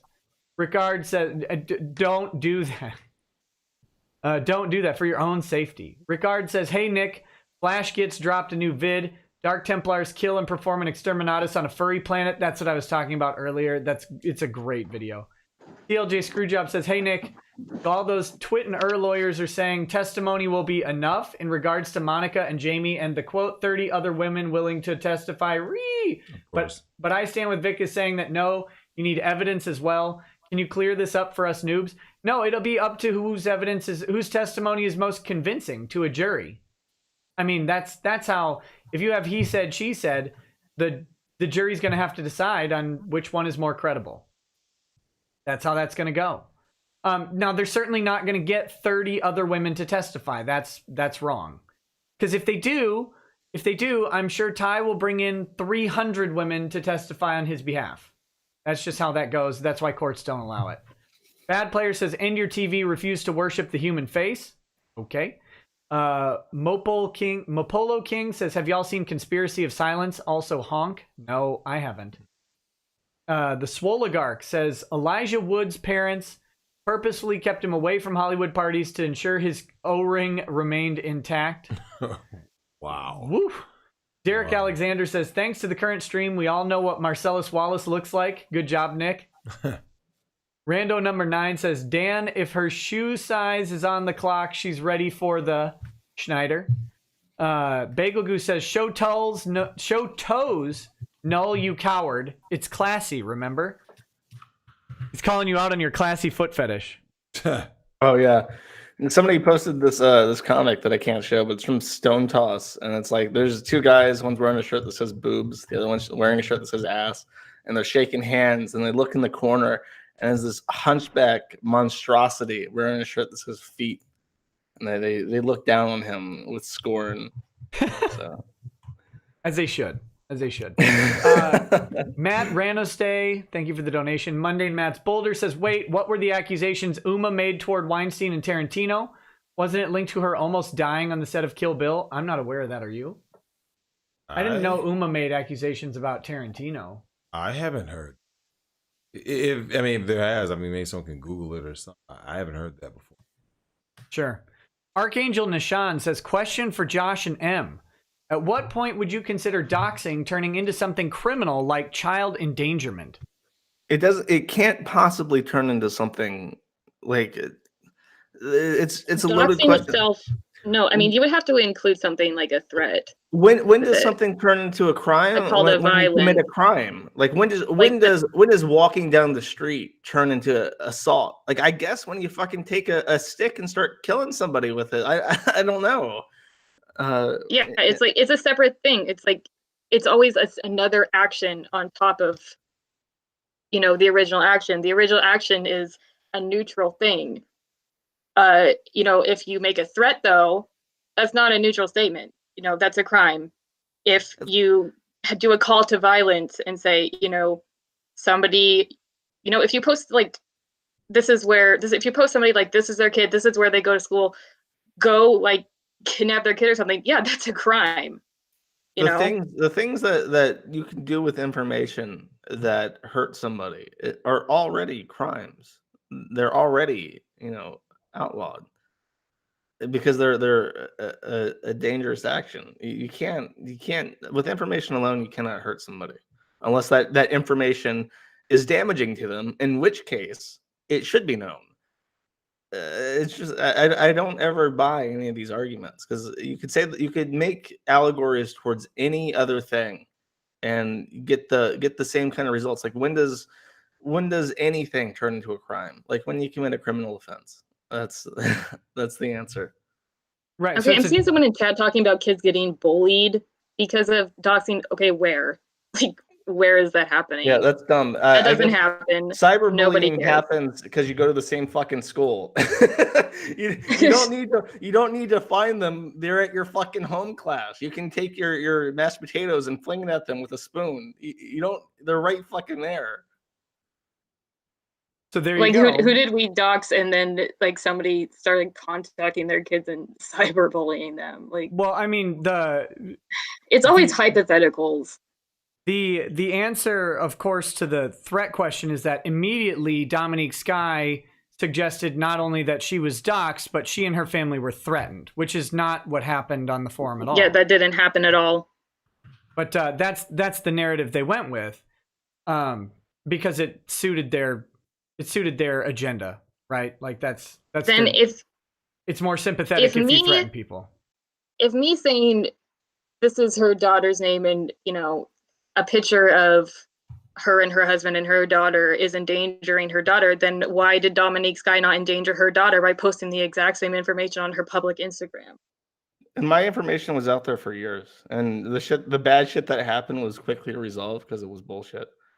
Like, I don't know. It's always this, like, people have said the same things for many, many, many years, and it's never changed my position. Like, even being having the worst things that could ever possibly happen to you as a result of doxing, all the hypotheticals have occurred to me, and it has not shaken my belief whatsoever. Someone says, how would you like it if your family's addresses were all made public? Not cool then, huh? Well, do not dox, period. Look, man, if your family owns houses, they are, I hate to say it, but they are public. Like, dude, my grandfather, my aunt, my other aunt and uncle, my mom's current address, it's all out there. People have compiled it in giant fucking paste bins and shared it around, and like, these are where these people live, and they're all fine. And I feel so fucking bad for anybody who would have the audacity to visit my grandfather, because he is a fucking psychotic Vietnam veteran, and you will regret it. The last moments of your life will be misery. I'm not fucking worried. I'm sorry.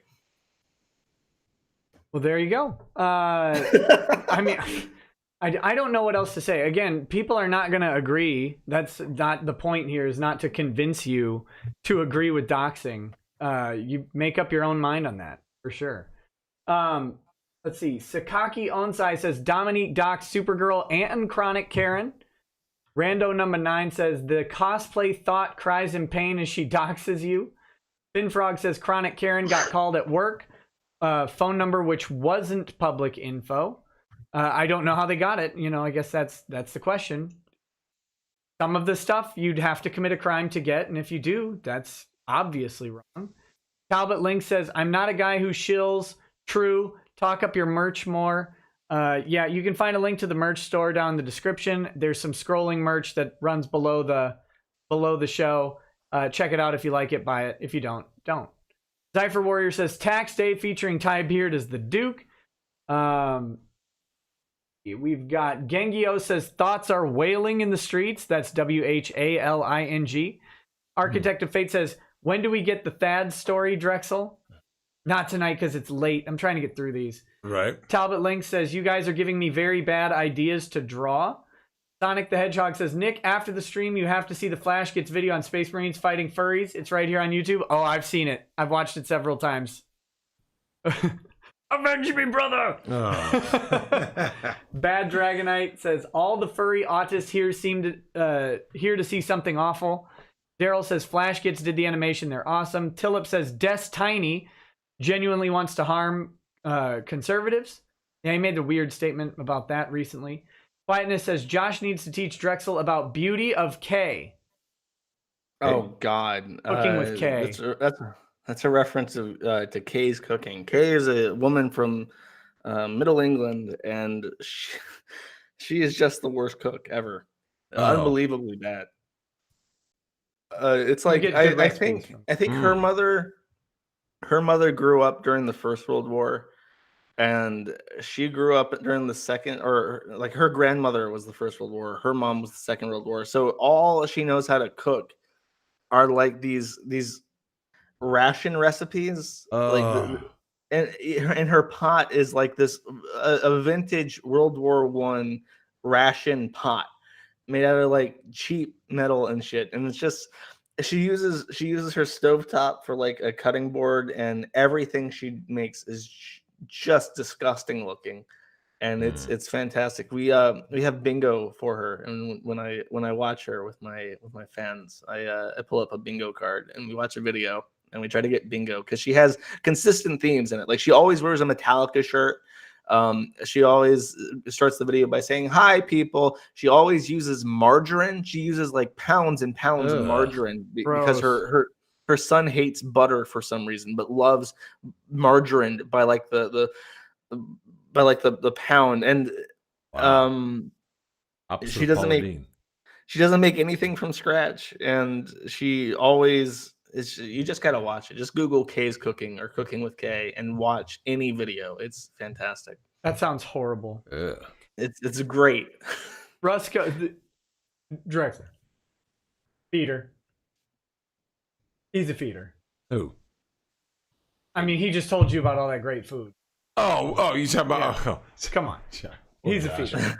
Poor Josh. Don't you just want to eat straight margarine, Drexel? The evidence is clear. The only thing I ever ate straight up like that was cookie dough. I used to get packs of cookie dough and eat. Ooh, I tried to eat a tube of cookie dough. That's not a good idea because you can't pound that down in one sitting. It gets funky in the fridge after you open. True. Yeah, you got about 2 hours after you open it to down it. Yeah, because the end starts getting hard. And, Yeah. Once it gets hard, it's bad. Yeah, not good. The freezer burn. Yeah, you gotta like you just gotta do it. You just gotta put down that whole pound. Yeah, you just put down that pound of dough. That's disgusting. Rusco Disco says, Josh, I got into programming recently, finding out I actually love it. How did you learn it? Hopefully you don't consider HTML/CSS coding. Wish me luck. No, HTML and CSS are not programming languages. They are I don't even know how to describe it. They're just like an interface. Programs use that HTML and CSS and then programmatically generate things with it. So it's kind of like a script. They're not even really that. I mean, you It's could just... say that about anything with a compiler. Yeah, that's true. Yeah. There's a specific word for it. It's not programming. But he clarified that no, it's not programming. He's probably doing JavaScript. JavaScript is what's really big right now. I got into programming very young because when I was like 12, I played a game called Blockland, and Blockland had a very robust scripting backend for it, so you could change the game any way you wanted. And there was just shit that I wanted to see in the game, so I just made it. And Torque script was based off of C#, and eventually I made very complicated game modes for this game by the time I was like 15, 16, and said, you know what, I really wanted a website for my game. I wanted to have like a high score table, and I wanted to show information publicly. So if you go to the site, you'll see stuff about the game as it's happening, no matter where you are. And from that, I learned MySQL and PHP and JavaScript and all that stuff. And by the time I was 17 or 18, I had a working knowledge of programming languages that let me get a job like right out of high school. That's awesome. I mean, no college needed, none of that, like secondary, No, I got my AA when I was like 25, just because my mom pushed me into this program where I was taking college courses to complete high school credit, and I never completed either technically. So eventually I was just like, you know what, I'm like 4 classes from getting my AA. I might as well complete them and get some grant money while I do it. So I did. But if you want to get into programming, I'm not a teacher, but what I would say is think of something you want, that you actually want, and figure out how to make it.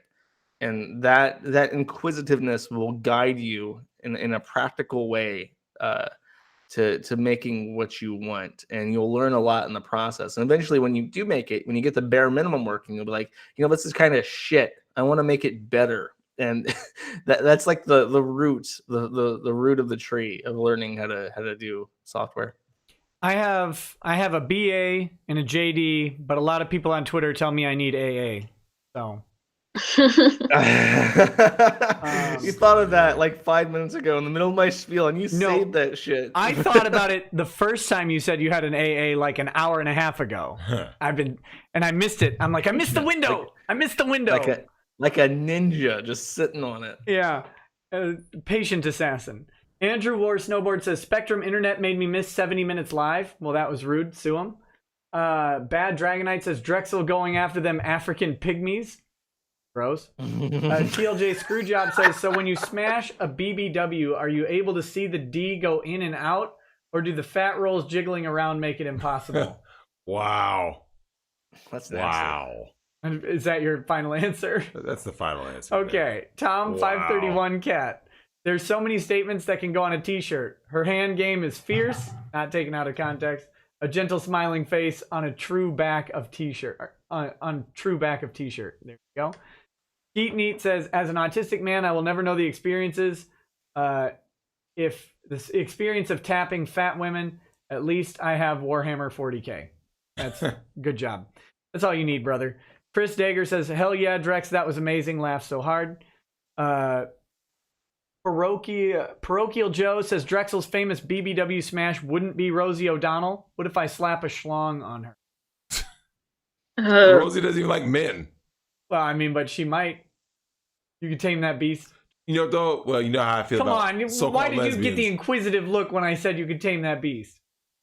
Look, I view lesbians as a sort of challenge. I mean, sort of. I mean, because a lot of them aren't even lesbians. So, yeah, it's all a crap test for them. There you go. It's all a ruse. Joshua Bailey says, pledged you on New Project 2. Can you send a Discord invite when you get a chance? Yeah, buddy, send me an email with the email address you used for New Project 2 so I can follow it and fix it. The Flame Silver Hunter says, when the lawsuit? We'll see. We'll see. Super Captain Chris says, how much money to make Drexel my new best friend? Do you do paid best friends? I mean, do you do the friend experience? Yeah. They got the girlfriend experience. They got the friend experience. Yeah, that'll be the new hustle. Well, they got the black friend experience. That's the free. That's the end pass. The black friend experience. Oh yeah, you got that.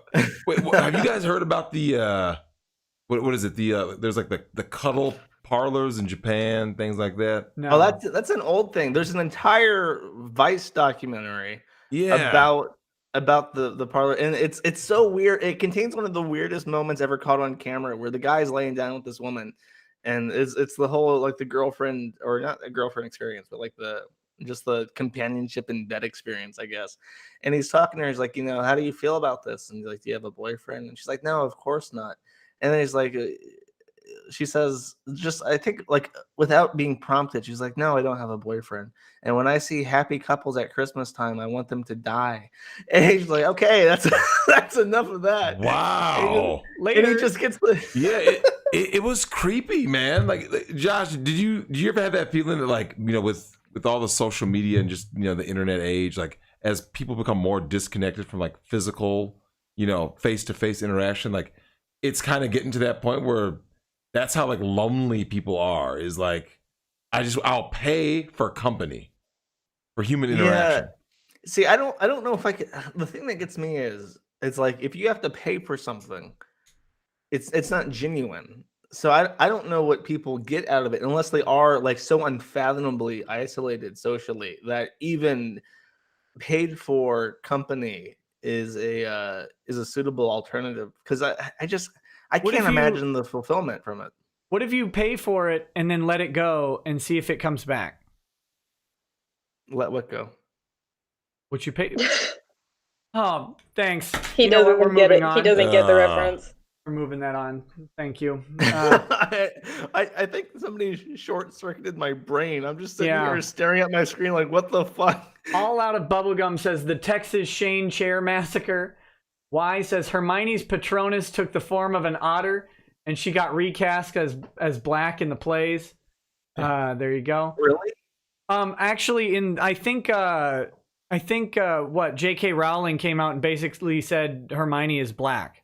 Oh, Dude, I know that, and what pissed me off is I told my mom that, and she like dug into the fucking book and was like, "Look, here's there's a part of the book where it says like that she's white." No, that she says that she has really fair skin, and she gets a sunburn in one of the fucking books because they're outside, and her skin dark or pinks because she gets a mild sunburn. It's like black people don't get fucking sunburns. Yeah, it's fake. Drexel Well, did. didn't they say Yeah. Grindelwald or whatever was like gay with whoever else? Like, I'm not a Harry Potter guy. Like, I heard that, and I was like, really? Gay with Should I like Dumbledore. retroactively go back? Yeah. Yeah. And it's just like That's lame. she's just taking like a hacksaw to her own shit, and it's funny because I watched the magical adventures of Grindelwald or whatever the fuck with somebody, and we're just like, this is the most awful piece of shit ever. It's so boring and nothing ever happens, and it makes you wonder, like, how did she make books that people liked? Because she seems utterly incompetent now. And Because it's she had like, an editor. do you think it was all just editing? Somebody put it together correctly? Hey, Well, they editing edited saves out all tons of the dumb stuff. shit. Yeah. Um, Or it she just lose reminds her fastball, because that can happen too. Like, you're creative for a period of time, and you have this rush of creativity, and then like later on, like after you lose that, like that major story, Well, after that's, like, somebody so what else do you caught her got? It's off like, guard. yeah, well, I mean, editing made Memento. correct. Editing made Star Wars, and I'm wondering, is It she did. like a George Lucas, somebody who's like a creative mind but isn't very organized or intelligent when it comes to decision making? So you need professionals to help you with that shit. Correct. Because there's a fucking thing where somebody caught her off guard at like a book signing or something. It was like, do wizards have toilets? And she was like, before the muggle toiletry came in, they would simply make their shit vanish. They would They just were use a shitting spell. all over the place. They would Getting- they would shit like an Indian Like on the animals. designated shitting street, and then make it disappear with magic before the muggles came along and showed them toilets. Why wouldn't you just disappear it right out of your lower intestine? Right. I just get. I guess you miss your like Twitter time or whatever if you do that. If you you, do 10 I minutes. don't know. If you Right. fuck up, you could like disappear your appendix, so it's safer just to shit first. Talbot Link says Drexel can turn anything sexual. Dude, I used to know someone that identified as a Tesco with tits. There's weird stuff out there. I don't know what that means. Very weird. A gas station with boobs? Okay. Tesco gas station. Oh yeah, okay. Now I got it. Weird. Kami4242 says this is $5 to help jumpstart Drexel's stand-up career. That 2.5 some BBW segment was way better than anything you'll hear on Comedy Central nowadays. There you go. Is Comedy Central that bad now? Oh Is it that bad? yeah. I mean, come Was on. they got like full SJW? They got What do you that fucking Don Olive. Who the fuck is Don Lemon? I don't I'm acknowledge that guy. lemons and olives in my fucking head for some reason. Don Lemon is on Comedy Central now? I thought he was the host of the Tonight Show. Is he or thinking the of Trevor Noah? Daily Show? The Daily Show. I thought Trevor he was the host Noah, of is the You're that- Daily thinking Trevor Noah, I think, right? Yeah, he looks similar to Don Lemon. Yeah. He does look a little similar. Like He just- I'm age not that difference. racist. I'm just an idiot. Yeah, I don't know my. he's just all black people. Right? Yeah, they all look Yeah, alike. they're just for those of you just We all tuning look on. alike. For those of you just tuning in, we've got Don Lemon or Trevor Noah on the show here too. Just so you know. Well, I was going to say this. I was waiting for the right time to say it. It's like, it's nice to see the blackface lawyer's blackface, and it's nice to know that the blackface lawyer's blackface looks like Samuel L. Jackson. Okay. Let's see. Automata says someone put out a condom box that takes 2 people to open. Probably more gimmick than product, but it's out there now. That's just, you're not creative enough if you need 2 people to open any kind of box. But what if you just put like a gun on her and like tell her, open the box? Yeah, exactly. I'm not going to say that joke. SM Scorx89 says RT equals rooster teeth. Nick, thank you. Hilarious says, Nick, after saying that you are legally obligated to hook Russell up with this chick. Are you saying I should hook Russell up with M? That's rude. Ew. that's M's personal health. Maybe they're talking about Dominique. Maybe. We'll just go with that. Oh, we'll go yeah, with that. I think that might be true. I think that might be true. V. Yui Samadare, a detective, says, who would win Drexel versus Vic by getting girls and fight too? Vic would always win with girls only because of that's just the nature of women. If you have status, if you have, if you're more famous. Harvey Weinstein was luckier 9 feet than me. Taller than Vic, though. Yeah, but when you got money or you got status, like I said, Harvey Weinstein can get more women than me. Even now, you're like, I'm Harvey Weinstein, looking horrible with that weird looking eye. Harvey Weinstein looks terrible. Whatever happened to living a brother with a bus pass? Right. So yeah, I mean, you can always skate as long as you've got money. Celebrity or money or what. Yeah. So, because I've had women say that, like, I can get, more guys, you can get girls. It's like, but that's not saying something. In order to have an even playing field, you'd have to say who gets more, a famous man or your average female. That's actually a more even playing field. Yeah, it's like you can get as many guys as you want, but could you get Harvey Weinstein? That is the ultimate, because you see Harvey Weinstein, he has his pick of the litter. He does. But have you seen those pictures of him, Drexel, where he's with Emma Watson? Speaking of Harry Potter, and he's like controlling her. He's got both hands on her and is like guiding her body through the crowd. I haven't seen that. And she just looks like her brain is offline and she's in like a drone mode. Where, look, man, it might be that MK Ultra. She might be a government asset. Like she's just letting Harvey Weinstein, control her for the time being, and it's really fucking unsettling. Like, just seeing those pictures made me think, like, yeah, all these people are fucked up.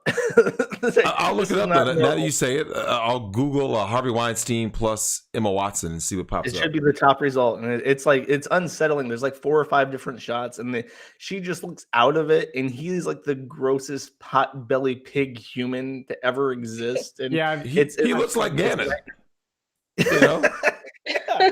The Russell Greer hookup was for your brother's ex, by the way. Oh, yeah. Yeah, perfect. We'll do that. Okay, Y says, is Drexel's brother Mundane Matt? He also had a meth head stripper girlfriend at one point. No, shockingly, there's not much family resemblance there. Schwans Gruberman says, Josh is lying.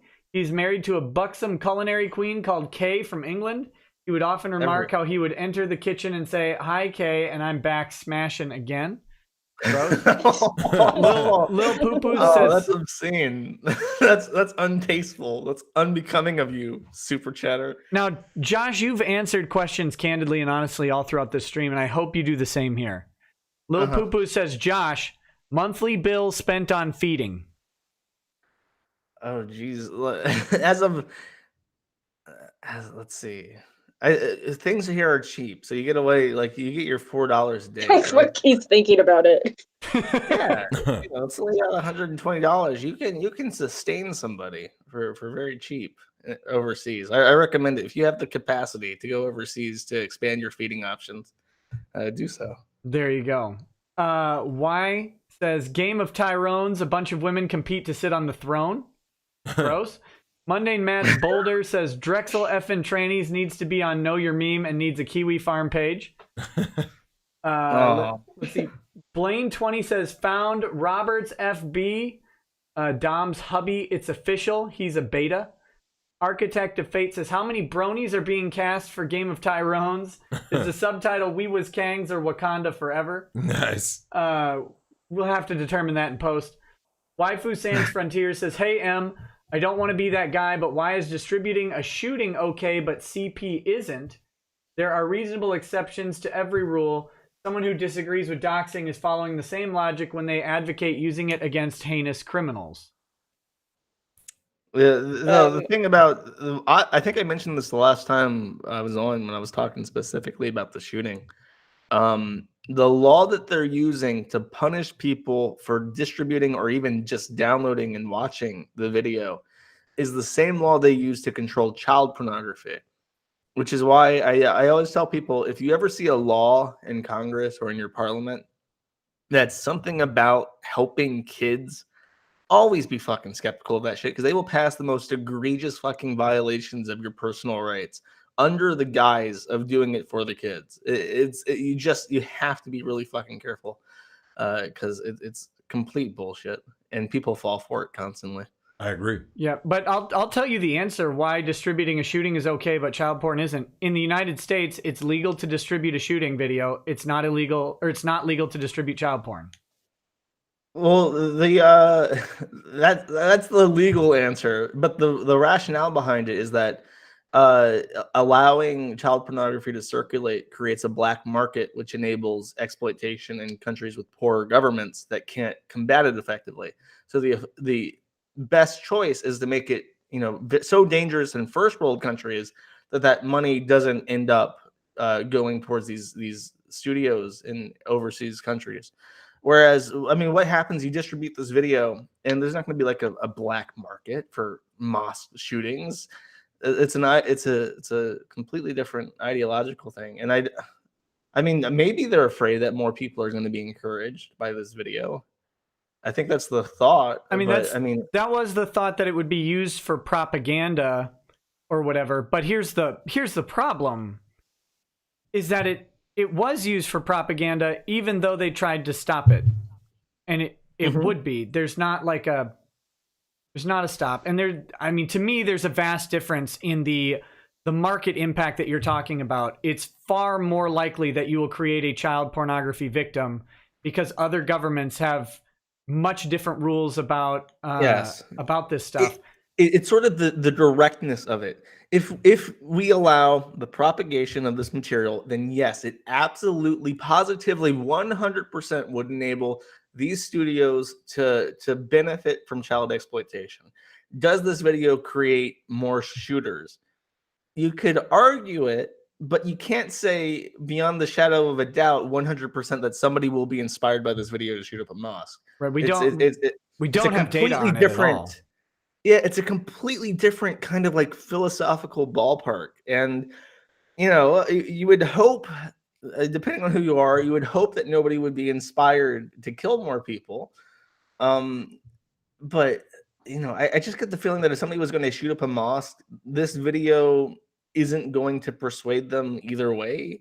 You know what I mean? Like, if you're already that kind of person, I don't think this tape is going to be the one that's like, yeah, you know what, I can do that. There you go. Okay, we got to get through this because I really got to go to the bathroom. Higara says, at Null, we need Dobson mad at the internet. Also show toes. Feels good always. 990 says, thanks for reading the chat, even though it was $19.99. Here's the rest plus some extra. Thank you. Stupid MF, thanks for the donation. TLJ Screwjob says, and for Monica and Jamie, I hope you now know what you publicly said happened to you wasn't sexual assault like Soye and Amanda and the rest of Kickvic has said. If you go back on it with, I didn't want to hurt him, so I said that instead, good luck. Stupid MF says, question for Drexel, what's your opinion on Devil's Three Ways? MMF. Is sharing, caring, or is it a form of cuckery? Okay, there's a couple things you can be. You can be a cuck, or you can be a stag. Be a stag. Don't ever be a cuck. Okay. Leave it at that. Internet Tab says, doxing like a gun is a tool. Are you going to ban all guns because some people get shot? Thomas Arena says, do you watch The Dragon Prince and Cobra Kai? No, I don't. I've no time for any TV. No one important says, my name is Tony Stark and I'm not afraid of you. It's just you and me. On the off chance you're a man, here's my home address. Iron Man 3. CE Collins 68 says, lol, Drex, have you ever been to a cuddle party? A thing? Olron 1 says, proof that Hermione isn't black. The covers. Yeah, she's white in all the depictions. Well, I mean, that's just a racist artist. Bad Player says That make it really approved. it's a thin line between auteur and autist. 1991 Shadowheart says, hey, Nick, just joined the stream. Heard any news about Monica getting kicked from Toei? A YouTuber named Perfection did an upload on it. Keep up the work, mate. Aussie, Aussie, Aussie, Aussie. Oi, oi, oi. I would take anything Perfection posts with a grain of salt. That guy has some really clickbaity titles and doesn't ever seem to back it up. But, you know, I mean, I don't know his info sources. I have no idea, but I'm suspicious. Full Metal DBZ, thanks for the chats. Fried Bacon says, for the hypocrites out there, how about instead of doxing criminals, why don't you just report them to the authorities? I don't know if any hypocrites want to answer that. Sometimes part of reporting them to the authorities is doxing them. Right. Like you, if they're anonymous I online. have reported people to the police before. What was that? I have reported people to the police before. Yeah, I almost never do because I'm a defense attorney. That's just I do it anonymously. There you go. So that nobody can ask me questions and they leave me alone. Derp Kerblurp says the doxing argument is similar to gun control. Should a thing be illegal simply because some people choose to use it to do bad things? And Waifu Sans Frontiers says you completely missed the point of my question. I'm saying the same rationale for stopping the proliferation of child porn can be used by a person with a dox of a kitty fiddler who would normally be against doxing. What? So this is why I just go for the Occam's razor thing, where it's just like it's always fine. Stop worrying about it. It's always fine. Yeah. So I'm trying to noodle through this statement. The same rationale for stopping the proliferation of child porn, which is that more proliferating child porn creates victims, could be used by a person with the dox of a kitty fiddler who would normally be against doxing. I guess if you don't dox that person, then you're creating victims. I mean, I don't know. The word doxing there could be replaced with vigilante homicide, but and still I think it would carry a more effective meaning. Like that's a very like personal mind frame I think he's describing. Well, I think the problem is that doxing encompasses this huge umbrella of things, right? Because there's doxing of naming someone who's been anonymous. There's doxing of gathering public data that's available in several places into one place. And then there's doxing of gathering private data that's not available and putting that out there. And it's all under the same term. And that never happens. Like if something is gathered, it's already public. Now, usually if somebody were to hack it, because like if people who steal credit card info from a company that hasn't published and has a duty not to publish that info. Different though, because I'm saying that still would be considered doxing. There was, yeah, I mean that general term, but for instance, there was a breach of Patreon, and the whole schema of who was donating to who and email addresses for creators and for patrons were leaked. And we used some of these email addresses to find out the identities of some people. There was one in particular, the secret gamer girl person, who is a bearded Santa Claus potbelly man. Man, why are you getting me another ethics complaint? But the point is that we found out who he was specifically because of the Patreon leak. Now, the leak itself was criminal hacking. But once that information is out there, it's public and it can be used legally and republished legally. And that's where the thing, like the taking private information, like the fappening where all the celebrities had their nudes leaked, that hack is the criminal act. Right. Yeah. Yeah. But people, I'm saying that people lump those together. You're talking about a subsequent usage of the information. Yeah. And that's included in the phrase too. I'm saying that doxing is such a broad term because it encompasses so many different things. And some of them are clearly worse than others. We specifically usually refer to just the assimilation of already public information when we talk about it. So I don't know. People have like their own definitions for stuff. I can't specifically address that. Yeah, there you go. And that's fine. Akasit, there are 2 chats left, and then we're going to finish the stream. Akasit says, you've already lost if you try to argue against a law to protect my children. The only valid way forward, in my opinion, is to argue that the government must recognize the social contract that individual rights are not to be infringed, alas, falls on deaf ears. Right? I mean, we know how that goes. Right. Once you warn the moms about the children, your law, whatever you like, is gone. Yep. Bob Newbie, Lord of Noobs, says, Drex, here's for Bridget and the Black Throne. Thank you. All right, guys, we've gone 4 hours. I think that's sufficient. Oh, I do got something to say to Josh real quick though. Oh, what's up? Josh, I looked up Harvey Weinstein, Emma Watson. You were right. It's creepy as fuck, extremely right? creepy. She looks like a doll or She something. does. It's very Nick, it's I'll show you the unsettling. pictures, man. It's bad. I've seen him, but have you? I'll look again just because I like looking it's at creepy. that Harvey Weinstein face. Yeah, I can't look at his face either, but it's very creepy. He does look like Ganon. That's such a great. He does. association. I'm looking He at the looks picture. like a pig It's like- monster. All right. Well, to my guests, don't leave just yet. We'll say goodbye right after we sign off. To the chat, thank you for watching and participating. I hope you got all of your questions answered. And if not, next time. Did you guys want to say anything or plug the Kiwi farms or anything like that? No. If you're there, you already know why you're there. You're in that fucking Weeb Wars thread, looking at things that are highly illegal by certain people's definition of legal. So I don't need to advertise it. You'll come anyways. I was asked to give a shout out to Null, who wants you all to know to remember that culture wars are retarded. And also to Sneasel, fuck you. All right, that's all I have to say. All right, thanks. And last chat, I'm going to say it with the lights off. Waifu San Frontier says most nations have laws waiving confidence if a professional bound by confidentiality discovers that the person has feelings for children. I only have 250 characters to pose these questions, guys. Give me the benefit of the doubt. You have all the benefit of the doubt. We'll see you guys later. Thanks, chat. Talk to you soon. Thanks for coming in, Josh. Yep. Thanks, guys. Bye.